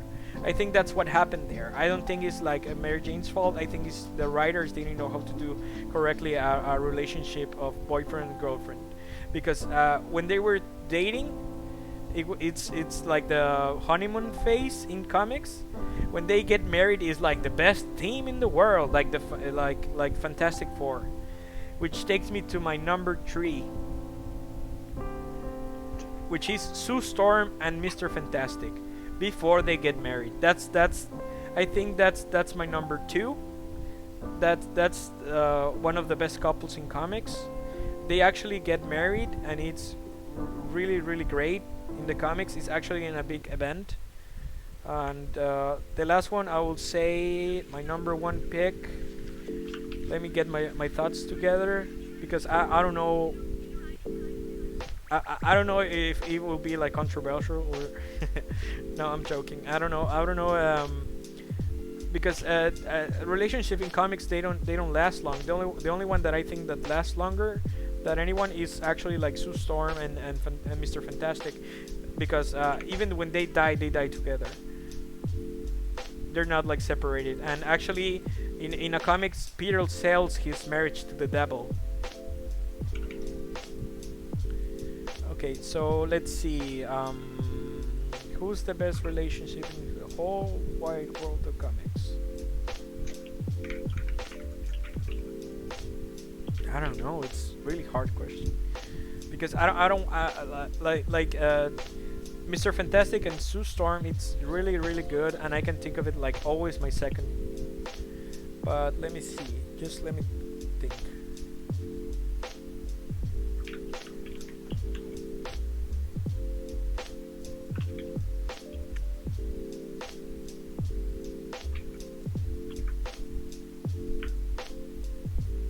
Yeah, but actually, in comics, it's canon that when while dating Peter, she cheats on him. That's why I don't think she's not on the ranking. She actually Wait, is pregnant with who? with twins from Harry's dad while dating Peter, and she won. Harry's dad? Yes, from the Green Goblin itself. It's canon. What? Stan Lee hated it when it happened. Actually, Stan Lee didn't want to kill Gwen Stacy, because in the comics he wrote when Gwen Stacy dies is the transition when Stan Lee wasn't doing Spider-Man anymore. He was like really old. He actually killed Gwen Stacy's dad in a previous comic, like in the movie. The Captain Stacy, the captain of the police, dies, and he learns that Peter is Spider-Man, and he tells him, "Please, Yeah. don't get my girl involved in your situation, because I don't want her to get killed." And then the writers just wrote that she gets killed, and he was angry. And there's actually an interview when he says that it's like we had it against the Stacy family, because we killed the father, then the daughter, and then I think the mother kills herself. What the fuck? That's Yeah, it's dark. horrible. Like Spider-Man has some dark shit, and let me see. I haven't said my number 1 pick.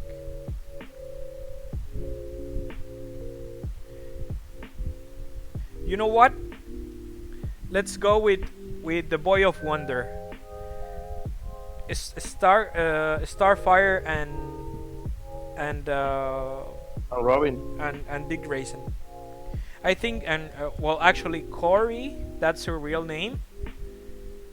Which actually Robin, it's not her real name. It's the name that Robin helps her to find for herself as a human, because she didn't want to be from her planet anymore, because she was a princess.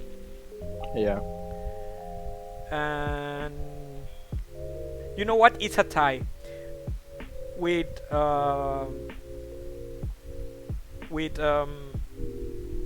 Corey, Dick Grayson, and Beast Boy and Raven. That's my pick for number 1 dating. And now, if we are talking marriage and boyfriend or girlfriend, Boyfriend or girlfriend, I think um,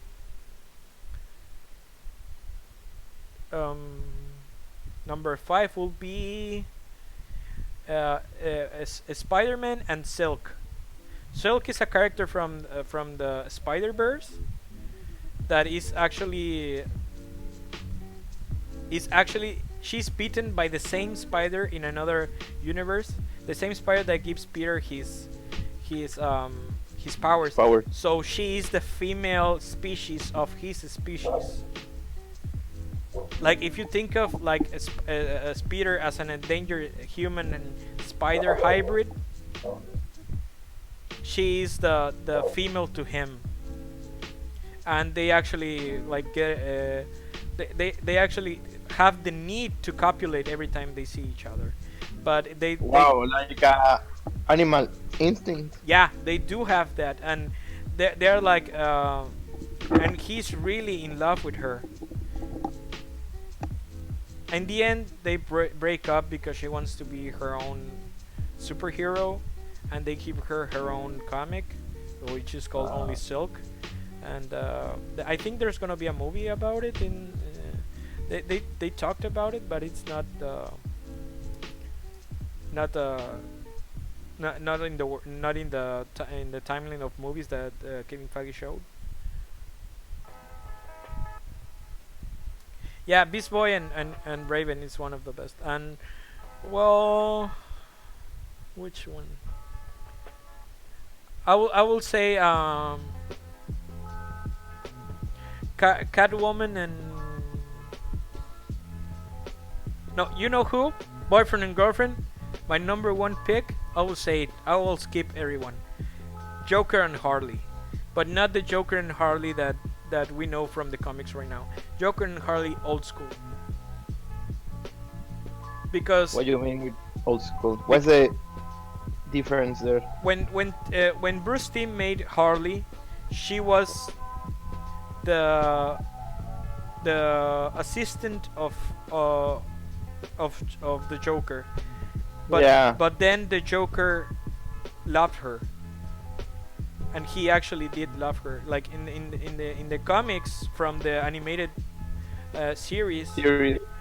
you can see the Joker falling in love with her, and she's madly in love with her. Actually, there's a comic called Mad Love because it's actually based on their relationship, and from there on, the Joker gets like toxic, but they're not boyfriend girlfriend then. And actually, Harley says it that it changed. They weren't boyfriend and girlfriend anymore.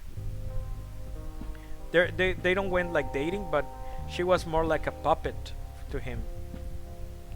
It's actually what I think the movie of Harley Quinn is going to be based, because it's named the Fabulous Emancipation of Harley Quinn, and I think in that movie the Joker is dead. I called it right now. I think the Joker is dead from Suicide Squad. I think he is dead, and she thinks that she copes with him dying as she ended the relationship with him, because the title is the Fantabulous Emancipation. Okay, I actually explained that they get toxic when they go from after that comic. I'm saying before, when they became boyfriend and girlfriend, then she ends it with the Joker, and they never get officially back together. They are in comics together, and she helps him once in a while, but they're not together. Okay, and my second pick is Poison Ivy and Harley Quinn. Yes, a lesbian relationship. Don't get triggered, because that's actually one of the most romantic stories of the whole comics. Uh, how Poison Ivy helps Harley cope with the end of her relationship. That's one of the best comics everywhere. That's one of the best stories out there.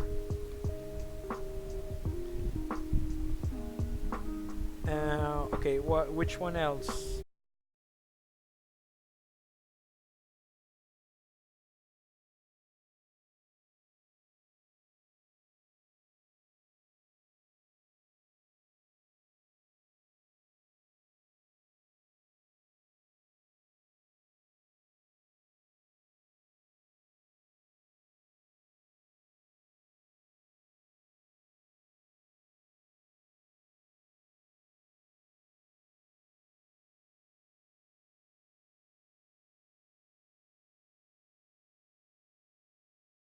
died. The whole mess. Okay, Yeah. the connection is. We're back, guys. We're back. We're No problemo. back. No problemo. The lights wanted to go out, but I used my electricity powers to put back on the lights. So we're back. Don't worry. The stream hasn't ended. It wasn't my fault. Blame the city. The Gotham City. Blame Gotham City. CFE. Blame Electro. Bring Electron and give some power to this shit. Okay. So I have now the basic imagery for this guy. I think I'm gonna start animating and doing the heart.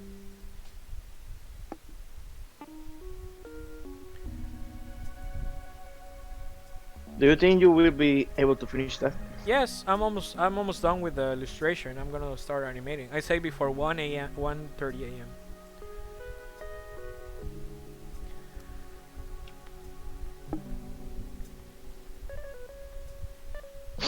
Okay, so where was I?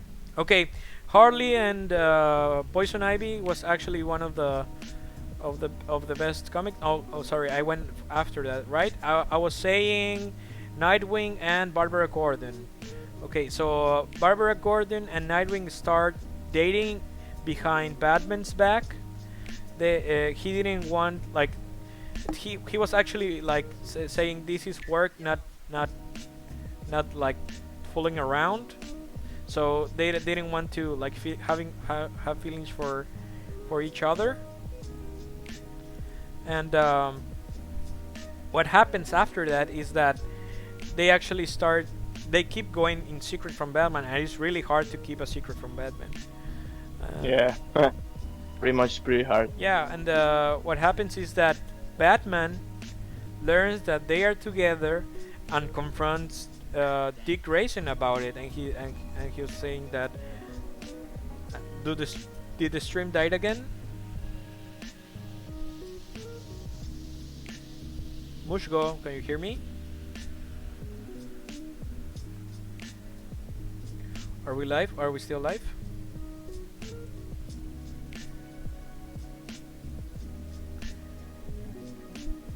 Okay, I'm gonna refresh here the dashboard. Okay, we're still live. Okay. So I was saying that Batman confronts Dick Grayson about it, and he tells Nightwing that if he's gonna not gonna follow orders, that he can leave he cannot be Robin. Can you hear me, Mushko? Yeah, I okay. do. Okay, yeah, I think the internet still wanted to go. Yeah, it's pretty weird. Maybe the city.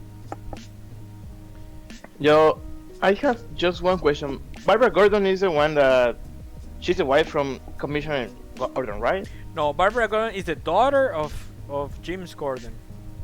Oh, okay. His wife is also called Barbara. She's named after her mother. Ah, okay. Just because I remember that, I don't know if the Gotham series is canon or just like a reimagination of that, but actually, it's Barbara Gordon dies, right? The wife? Yeah. Yes, the wife dies. That's one of the things that make Barbara Gordon become Batgirl, because she wants to give justice to her mother. Not revenge, more like not don't make happen. Don't. Yeah. She didn't want to someone's mother to happen what happens to her. No, wait, that doesn't make any sense. No. She doesn't want another girl losing her mother like she did. That's the correct answer. Okay. Yeah. So in secret, she hangs out with Batman, on the Batcave, and what happens is that how can I explain it? Okay, so Batman confronts Dick Grayson and tells him that what about grading around the eyes? Okay, we can try that. Just give me a second. I want to finish the heart. Then I'll go with the eyes because I'm gonna animate it anyway. Okay, so we're gonna move on to still doing pixel art, and I'm gonna still saying the story. Okay, so Batman confronts Dick Grayson and tells him that he cannot be uh, on the Batman team because he said he has a name for it, but I don't remember what it is because it's not Batman Inc. still because the one who gives a name to the team is Tim Drake, the third Robin. He makes Batman Incorporated, where when there's Batman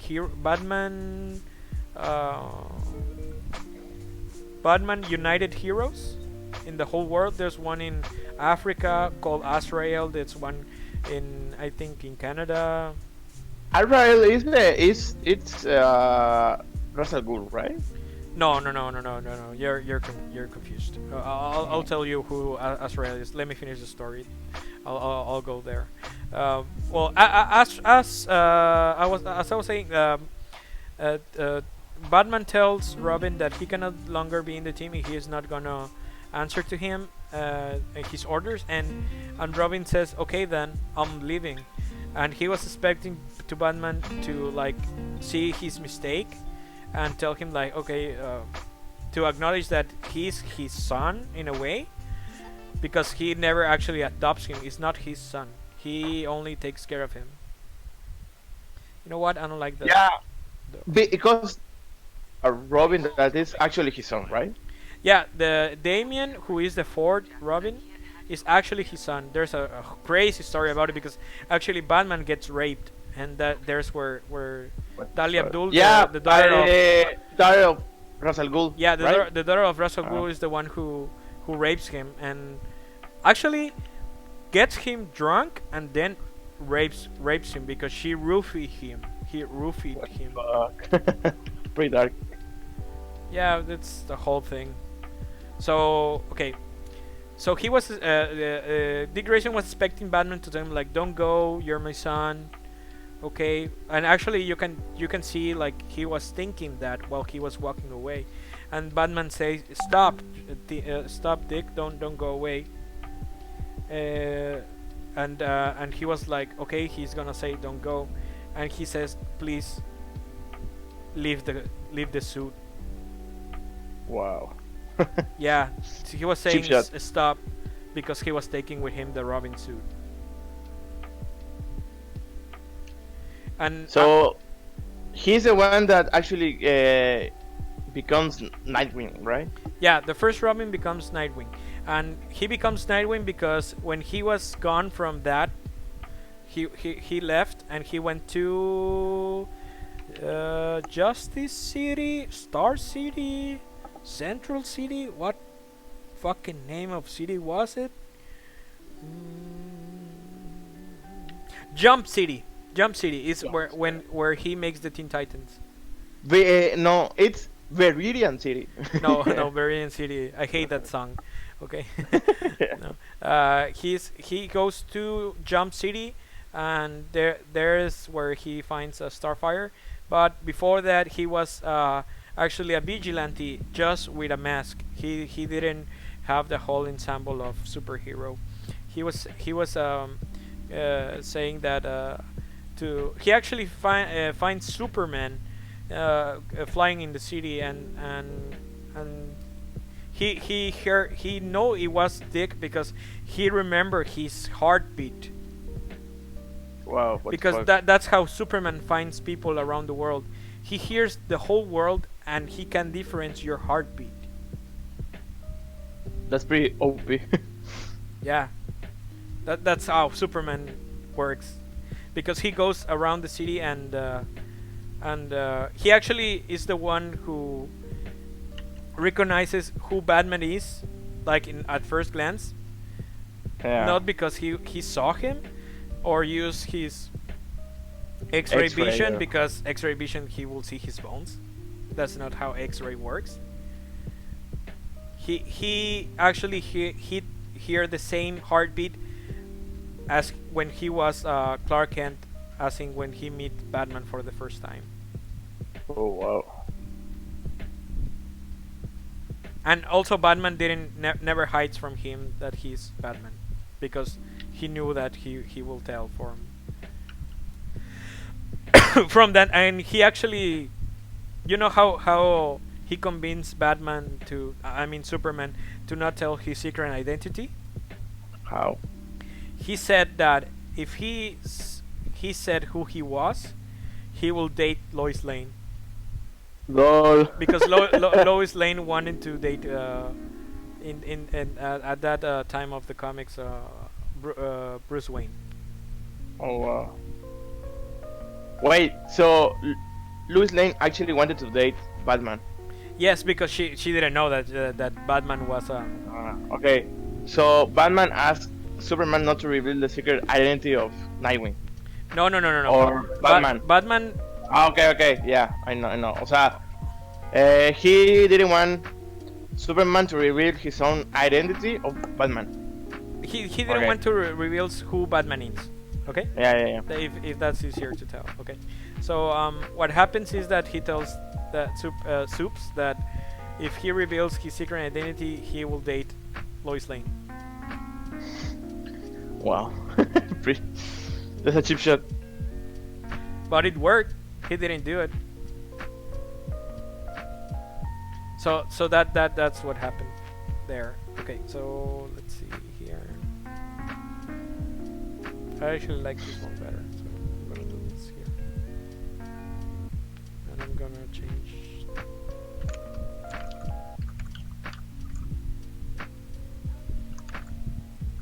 I like this one better. But I like this really.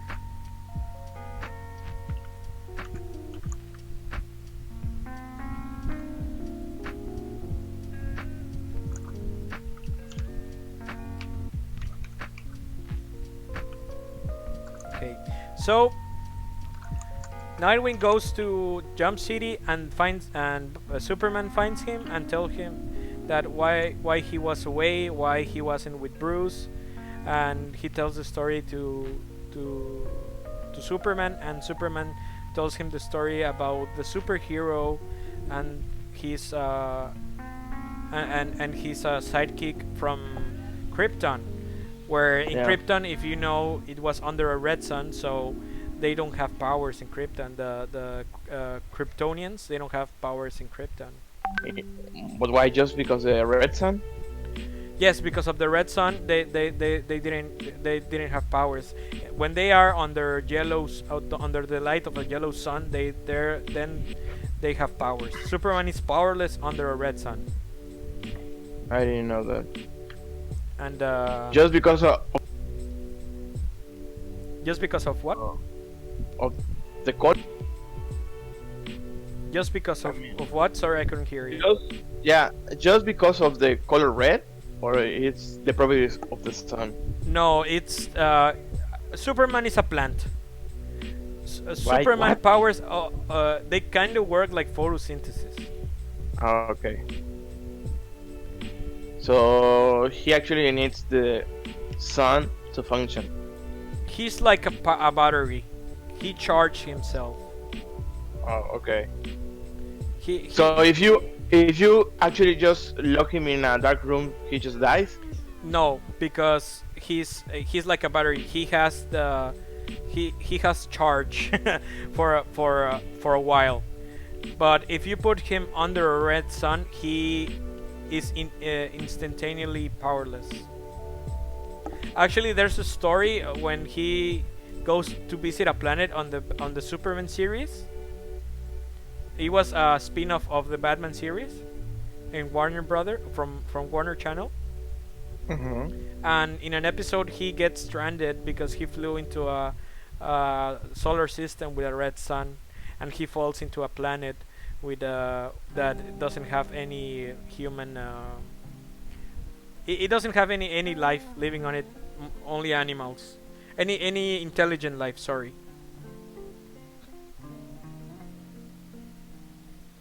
And it's actually he's stranded there for 2 years, and they think that Clark Kent is dead in Sure, but okay, I'm getting sidetracked again. The main idea is that Superman tells the story about of Nightwing. Who is Nightwing? Is a Kryptonian superhero who uses gadgets to fly. And when he was the sidekick of another hero, actually he gets mistreated and becomes his own hero himself, because he was the one who actually made the gadgets. Now, that's not what happens with Dick Grayson and Batman. Batman is the one who actually made the gadgets, but Dick Grayson was the one with the acrobatics. Dick Grayson actually was a trapezist. Yeah, I remember that he actually worked in. Okay, so you got cut off. I couldn't hear you. Yeah, that I remember that I saw like a little short story that he actually was in a circus. Yes, the Flying Graysons. That was the name Yeah. of the. that was the name of the circus act. And actually, Robin becomes Robin, the first Robin, because Batman helps him to find who killed his parents. And in a movie, Wonder Woman tells him, "So you kidnap the boy and make him like yourself?" And he says, "No, I make him better." Why? So he can become you? No, so he don't end up like me. That's what he says. And I really like that storyline of Batman. Well, what happens is that the what happens is that while he's on Jump City doing Teen Titans and everything, Barbara and Batman are working together by themselves. And what happens is that when they're alone by themselves, Batman and Batgirl start to date. Batman and Batgirl. Yes, because she actually becomes 18, Yeah. so she starts dating Batman, and Batman just like wasn't like saying no. And you can see actually that on the movie of The Killing Joke, the animated movie. They add that to the movie. That's not on the comics. They actually have sexual relations on the movie. In the Killing Joke. In the Killing Joke animated movie. I didn't actually like that because it wasn't like for the story. It just like something that happened. Service. Yeah. Just I think this was something to have headlines only in the stories. Does anyone date each other on comics? I don't understand the question. Yes, they do date each other on comics, but can you rephrase your question? Mine? No, on the chat. Okay. Yeah, Wolgalan is asking if does anybody date each other, but they do, but I don't understand. It's weird. I can see the chat. Does everyone? wait. Oh, I see the sarcasm on now on what you write. Does anyone date? Does everyone? I think you were trying to say, does everybody don't date each other in comics? Does anyone don't date each other in comics? I think that's more what you wanted to say. Well, yes, exactly, Malvavisconcioso. They actually do. Sometimes Batgirl goes with Nightwing. Nightwing goes with Harley. Harley goes with Batman. Batman goes with Catwoman goes actually in the animated series with Nightwing, so they kind of trade girlfriends around in different media, but they do. Oh, you mean there are millions of multiverses? Okay, yes, and in various different multiverses, they different different instances of them. There's one where, yeah, there's one with that they are all girls, that they are reversed. That Batman is actually Batwoman, and Robin is I think Sparrow, and she was 18 when the Flying Graysons thing happened, and it's actually a lesbian couple. Huh. I didn't know that. But yeah, anything can happen. More in comics. Everybody dies. Everybody comes back. Everybody becomes somebody's father. Like if you see the Joker movie, like the I won't say spoilers, but there's like a huge thing that happens there that relates to Batman.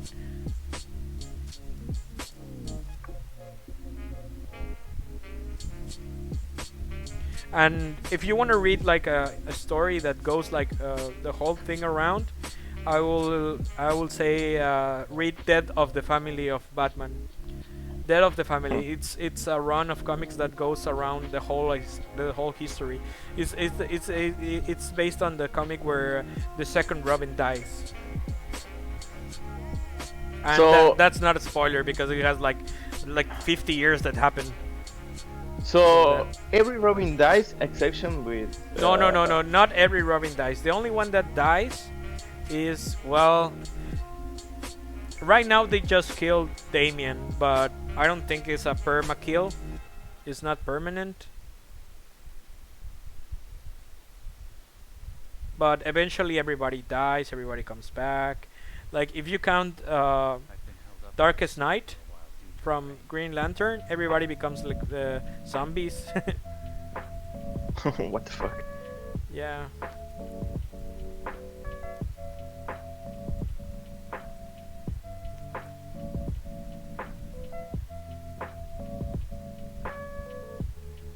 Did you see in the Joker movie that the clocks all were on the same hour, no matter the scene? Yes, and I think it's related to the Doomsday Clock thing. I actually went to see that movie with my girlfriend, and I didn't want to say that because that's a whole thing to explain. But the Doomsday Clock is actually Doctor Manhattan reworking the universe of the of DC. He's actually who makes the New 52 and then Rebirth, and then in November we're gonna see why, because that event is on November. Has there ever been a permanent death in comics? Yes, actually yes. It's Batman's parents. They never come back. Wow. Yeah, just imagine just like, hey son, I was just hiding Yes. for 20 years. Yeah, because his father is actually Batman on another universe, but Yeah, and his mother is the Joker, right? yes, his mother becomes the Joker. And actually, if you want to see the whole thing, you can see it on Comic Historian, where they show you the whole comic, but with voice actors, and it's the same guy doing all the voices, but it's really great. I like it because they give like a lot of emotion. You can have the feels on the comic. That's some animation, or they trade boyfriend. That's some animation. Nothing's permanent though. Has there ever been a permanent comic? People saying that everybody will happen to Joker head except the last scene. Well, no, not everything happens on the Joker's head except the next scene. Actually, spoilers. Okay, so please don't say spoilers in chat. But what happens is that in the Joker movie, you can see that what happened is actually what happens by a easily way. I won't say which because I know there's people on stream that that haven't seen it, but there's a way that you can tell when it's not happening and when it's happening, and it's not the clock. The clock is about something else. I think it's about that. Like we have all like an biological clock that like when people get used to waking up at the same time. That I think that has to do with that because based on the scene you can know what would happen by seeing the clocks. So if you haven't seen the movie, just look around for clocks.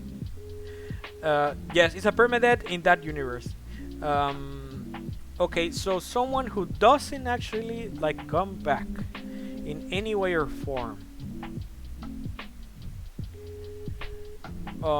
Maybe Rorschach from Watchmen, because the one on the new event is another guy. It's not the same guy.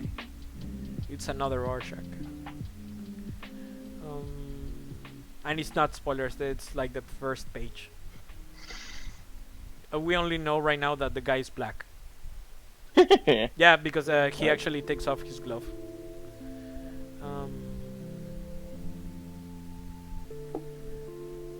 I don't know. You can say Gwen Stacy, because she never comes back, and the other Gwen Stacy never did died. Well, that's a kind of like you see the similarities of Batman and Spider-Man.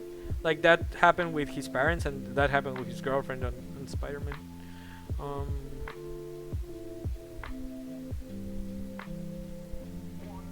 Not when only dies.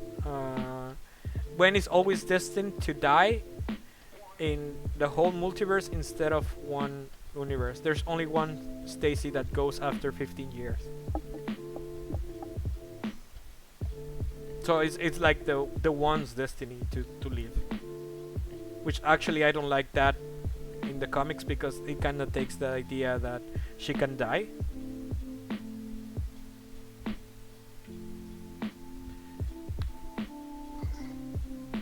Someone who dies and stays dead.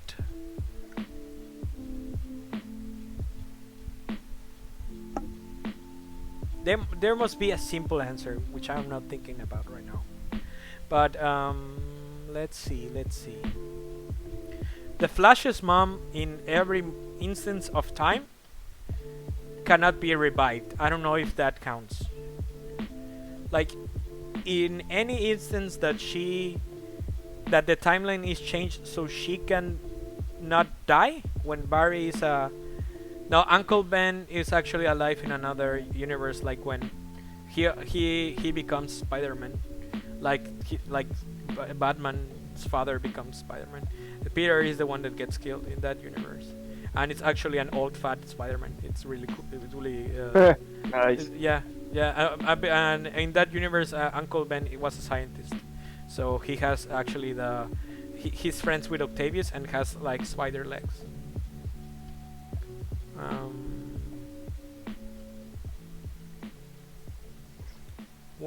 Who's actually dead and not doesn't come around?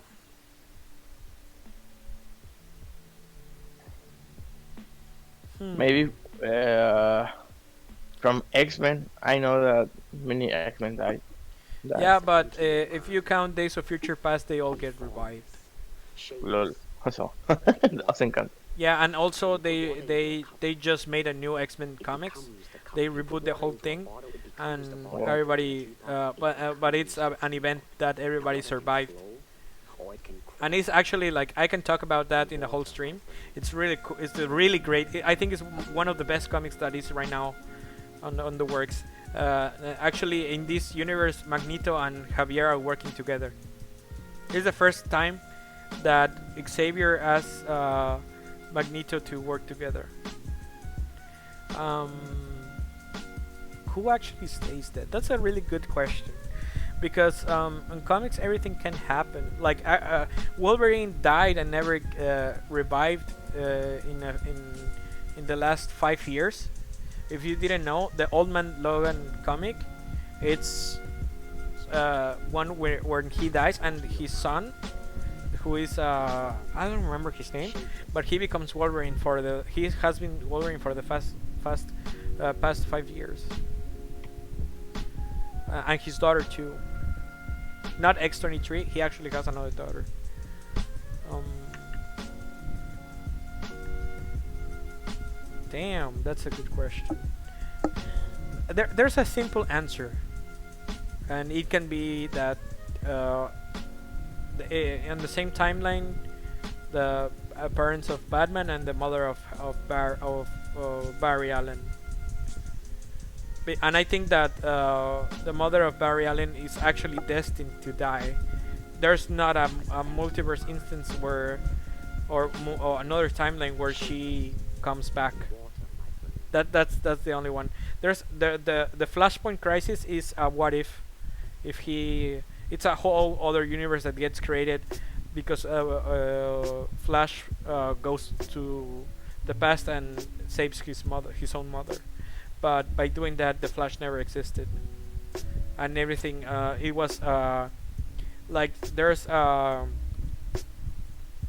like when and actually the Reverse Flash explains it by saying that as there's a sonic boom when you went back and changed the timeline, there was a time boom. So Superman never got to the Kent family and gets arrested, gets kidnapped by Lex Luthor as a baby, by Lex Luthor's father as a baby. Um, Wonder Woman never gets out of Atlantis and tries to invade Earth, and with the I said Atlantis, right? No, I fucked up. Okay, Wonder Woman never gets out of Themyscira, which is the Amazon island, and Arthur never gets out of never joins the Justice League, so he's the ruler of the ocean and tries to invade Earth, and Themyscira tries to invade the land world also, and there's a war of three worlds on the Flashpoint. That's one of my favorite comics, and I think that's the best animated DC movie. And yes, I'm actually more of a DC comic fan than a Marvel movies fan. And I say Marvel movies because the comics, I think they go just around and around. There's never like something that. Yeah, and also the DC universe is more mature for in its thematics. Like it's pretty much more dark. It's not that it's more mature.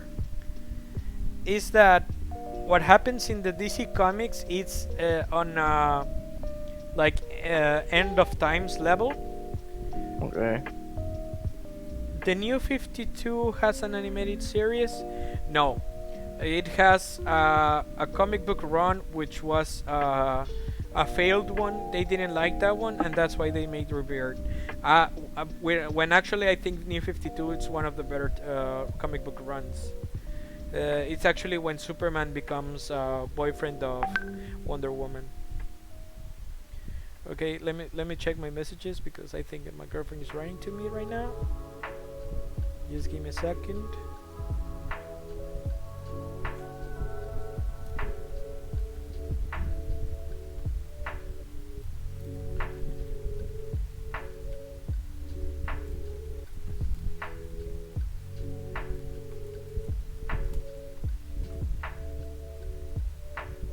Just let me say good night.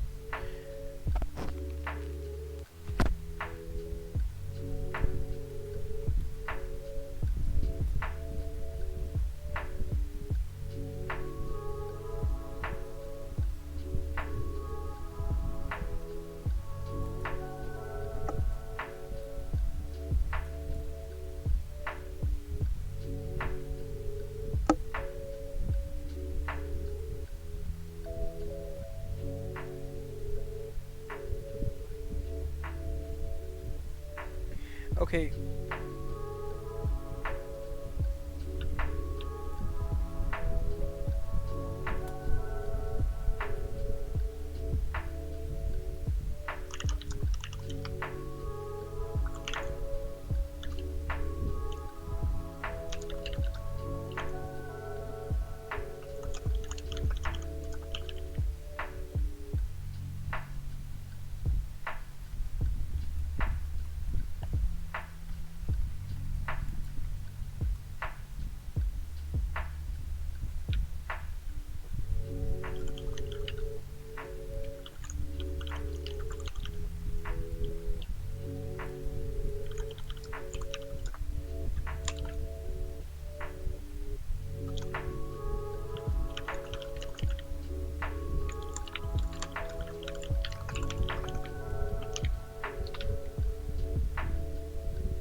Okay, so I'm back.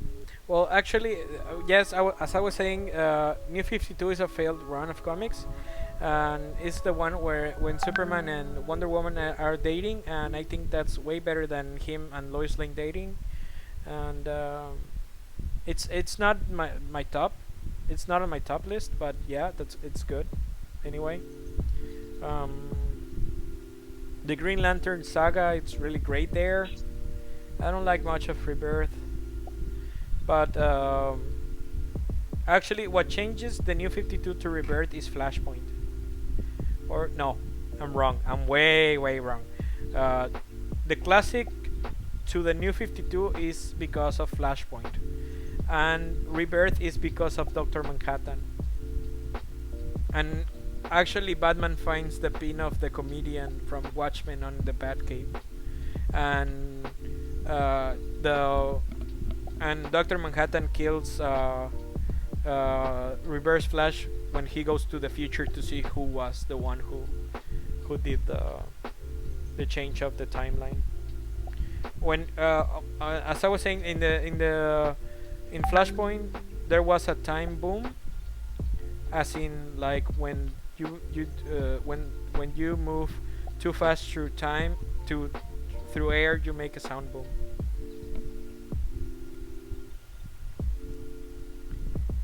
Okay, so I'm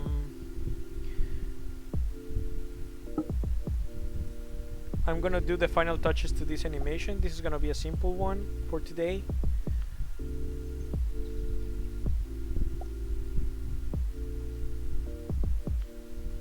Okay, so here it grows and then it goes down.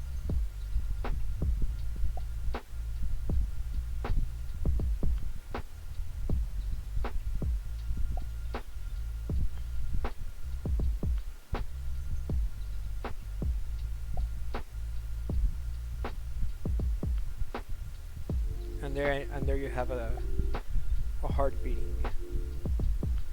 Okay, I'm gonna do the walls from oopsie daisy. I'm gonna do the walls from the top on the top layer.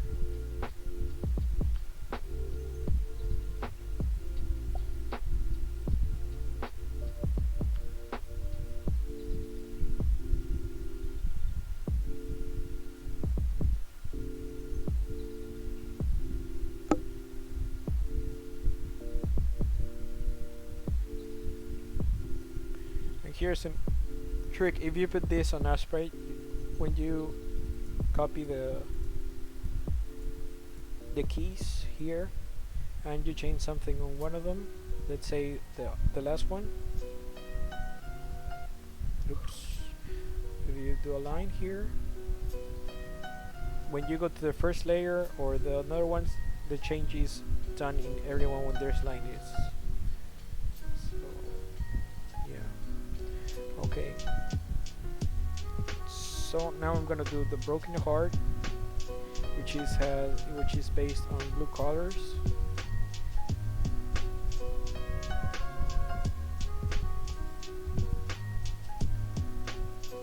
and gray colors. This actually goes white, and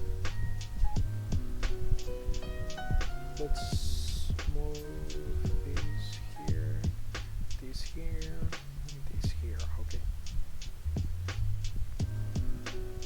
Now let's go bluish gray.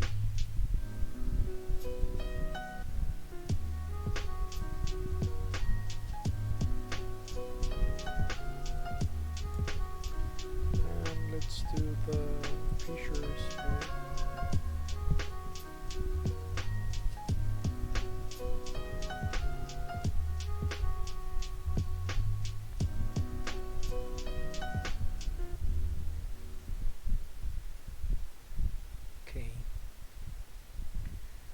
Let's go from here to turn off the eyes.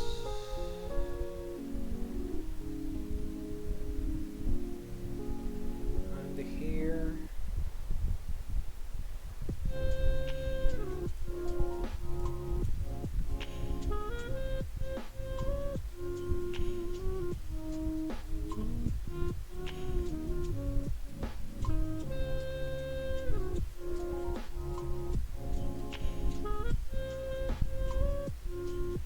so I have 5 minutes to finish with the challenge I put on myself.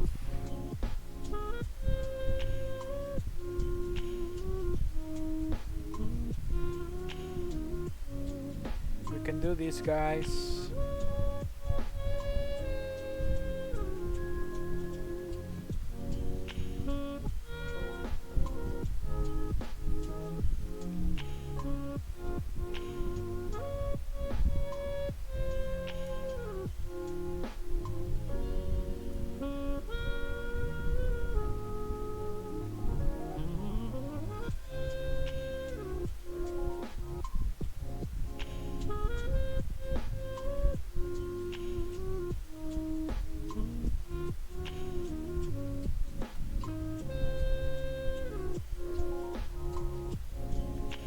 Okay, I'm gonna speed run this in a simple way. Okay. Do you have any other questions about comic books that I can think that I can like answer with lizard brain? If you don't know what lizard brain is, it's like when your brain goes like in automatic.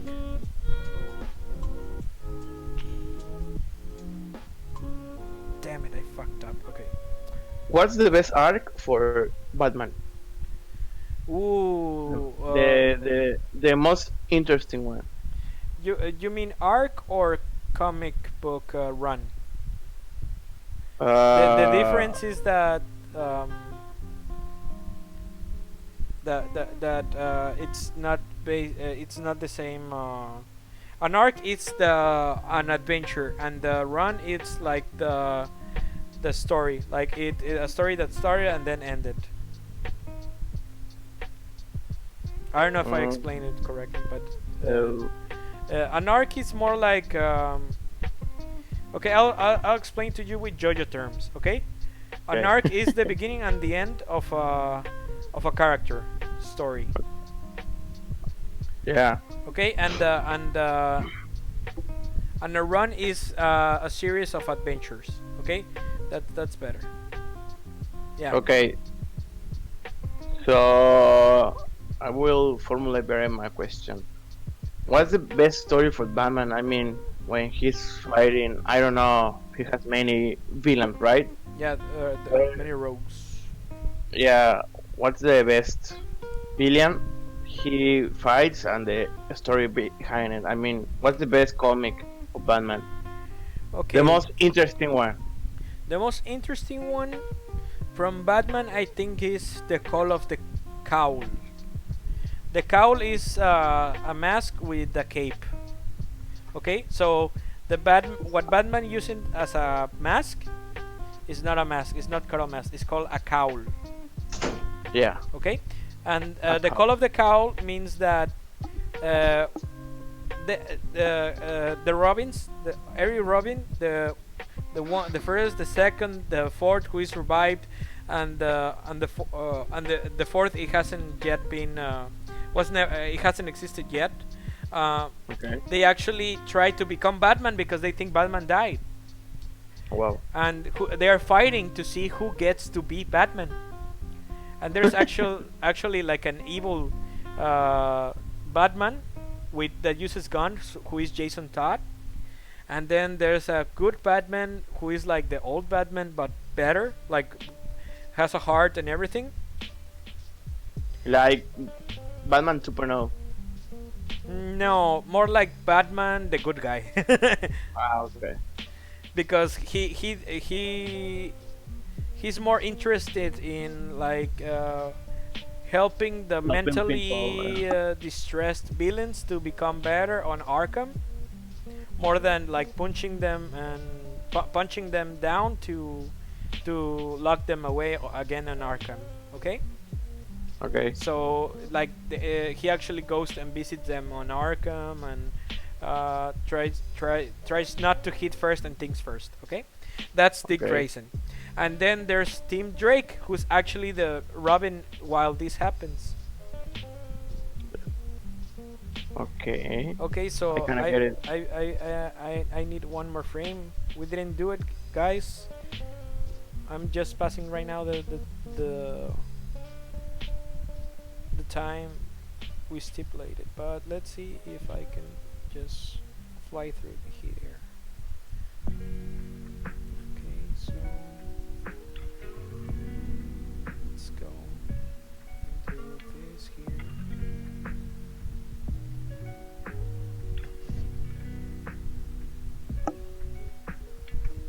I'm gonna go flying through here and I'll answer then your question.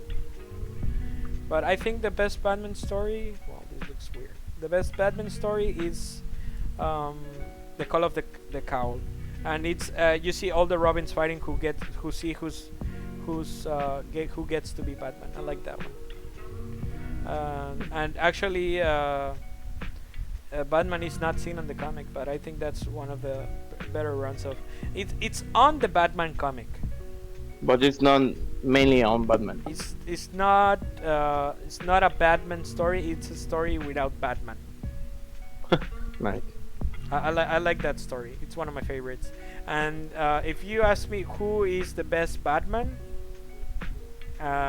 sorry, not the best Batman, the best Batman story, as in Batman, not as in Bruce Wayne's Batman. It's called Gates of Gotham. Gates of Gotham is a comic that it's actually based on again Bruce Wayne dies because he was old, and Dick Grayson becomes Batman, and actually the Damian Wayne becomes his Robin. He actually teaches Robin how to fight his way, like not by killing, because Damian Wayne was raised by the League of Assassins. Yeah. The League of Russell Cool. Okay, so let's give it a right now here. Just a picture. Okay. Yeah. And it's 5 comics. It's a comic book run of 5 elements only.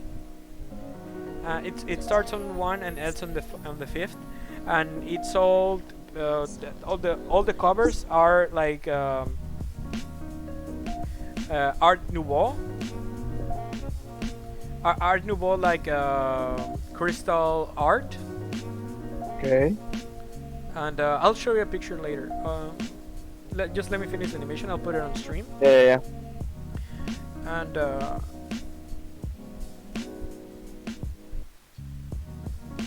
it's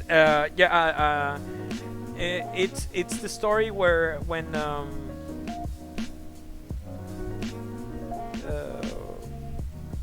what's his name?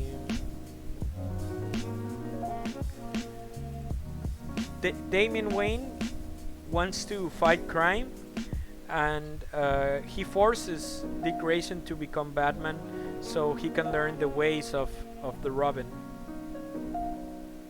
Because Dick Grayson didn't want to become Batman. He wanted to be his own self. But then he learns that the world needs Batman. So Yeah. you distanced yourself from the whole thing. I'm sorry. That's one of my favorites. Actually, do you remember? I don't think you remember, but Maggie. Yeah. Maggie once went to a comic book fair and asked us if we liked something, and I say that I like Batman comics, and she brought me the whole 5 the whole 5 the whole run of Batman Gates of Gotham. So I have it here on my collection. Oh, nice. Is that rare? It's not rare, but it's rare to find it on a store. Oh, okay.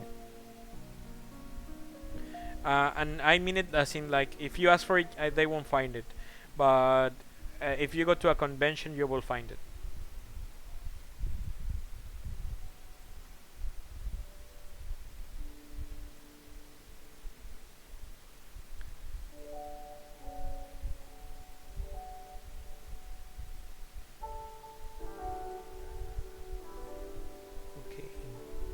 And if you ask me who is the better villain of Batman, Yeah, who's the best villain? it's I think Bane, but not the Bane that you think like hello, I am Bane. No, The Tom Hardy one. not Tom Hardy Bane. Tom Hardy Bane, it's a Bane without brains, okay? Yeah, they trying to make him look smart in the movie. He's not.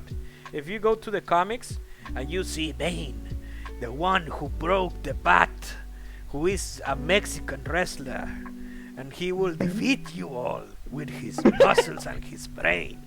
Well, Is that's he really Mexican? he's Mexican, yes. His name is, I think, I don't. Let me do a quick search. Humberto. No, but Humberto he Bane. has a Humberto. Bane real name. It's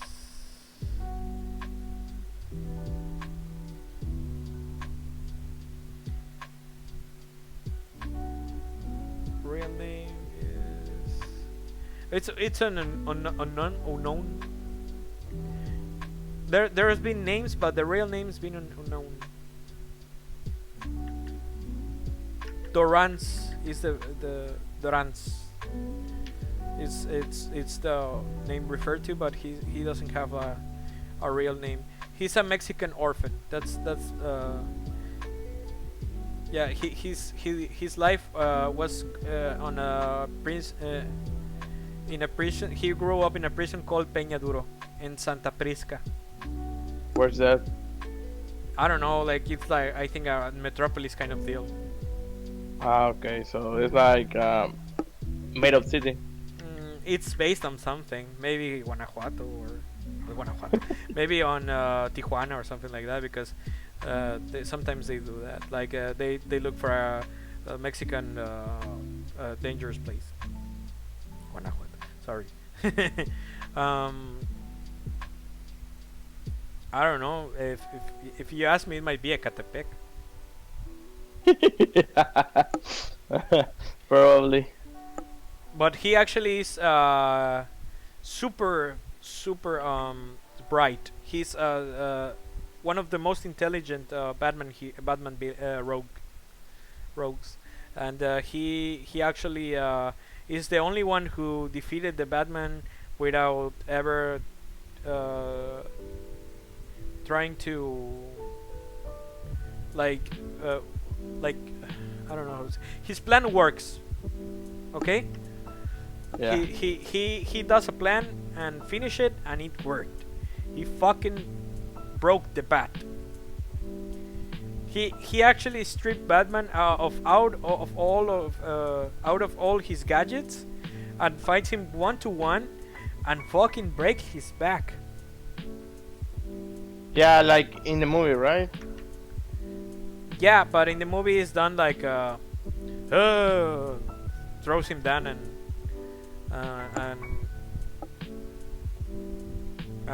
he likes if you see it in the movie he like falls and like and that's it. Yeah. But in the comic you can feel him like there's an onomatopoeia or of the sound of the back, and he's like, you will never fight crime again.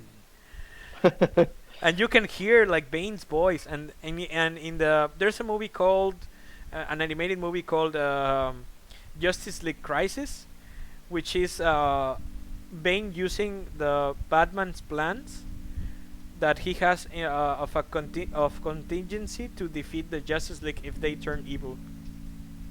Oh, nice. Like they shoot Batman with a kryptonite bullet. They put a bomb to Barry Allen to the Flash, that if he stops running he explodes, and on a molecular level. Holy shit. They drug Wonder Woman and thinks that that people are monsters, so she fights till she dies. He makes a plan to burn Martian Manhunter, which is his only. He's afraid of fire. He doesn't burn, but he has flashbacks of Vietnam. Lol. from when Mars burned and his family burned. Holy shit, that's dark. Yes, he was the only one who had an immunity to fire. So he sees his father, his family burn. Um, so what more? Who else has a? I don't remember. Well, in this movie, Bane is the one who actually defeats Batman and buries him on his father's grave. Now he failed because there was enough air on his father's grave for him to punch his way out like Kill Bill, exactly like Kill Bill, Holy with shit. with his keys from the grave up. But he's the only one who defeated him and knocked him dead because Batman died. And later we know that in the comics, not in the movie, they didn't say in the movie, but in the comics they say that it was because Mr. Spiknik, I know how to explain how to say his name. It's made of random letters. Spittlesnick. I think that's how you say it. Yeah. Actually helps him. It's an imp from the fifth element. Holy shit. From the fifth dimension. Sorry.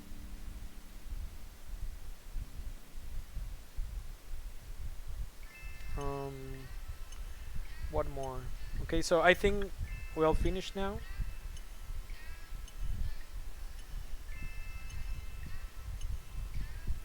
Let me do something else with the heart. I think I need an in between here. Okay, so. Oops, I made him pink. Okay, so let's grab a color from here. Yes, to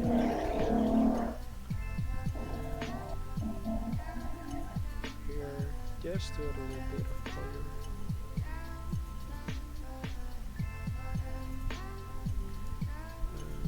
Here, just do.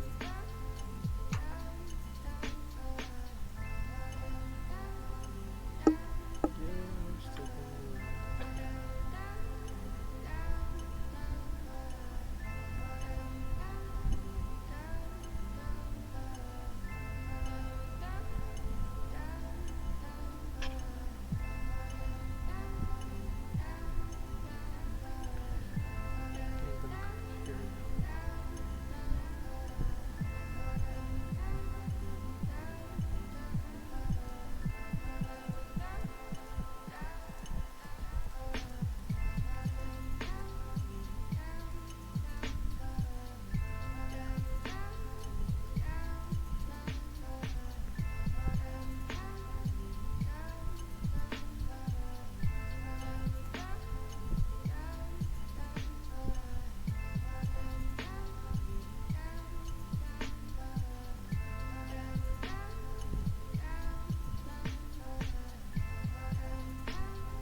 Okay, I like how this turned out.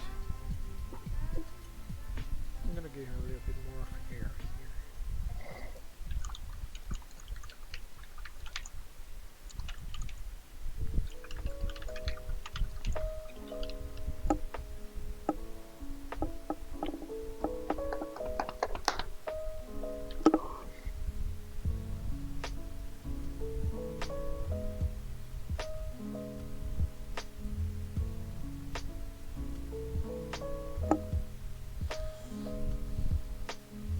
There we go.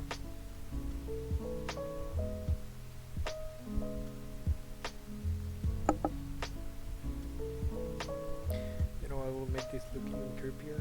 Okay.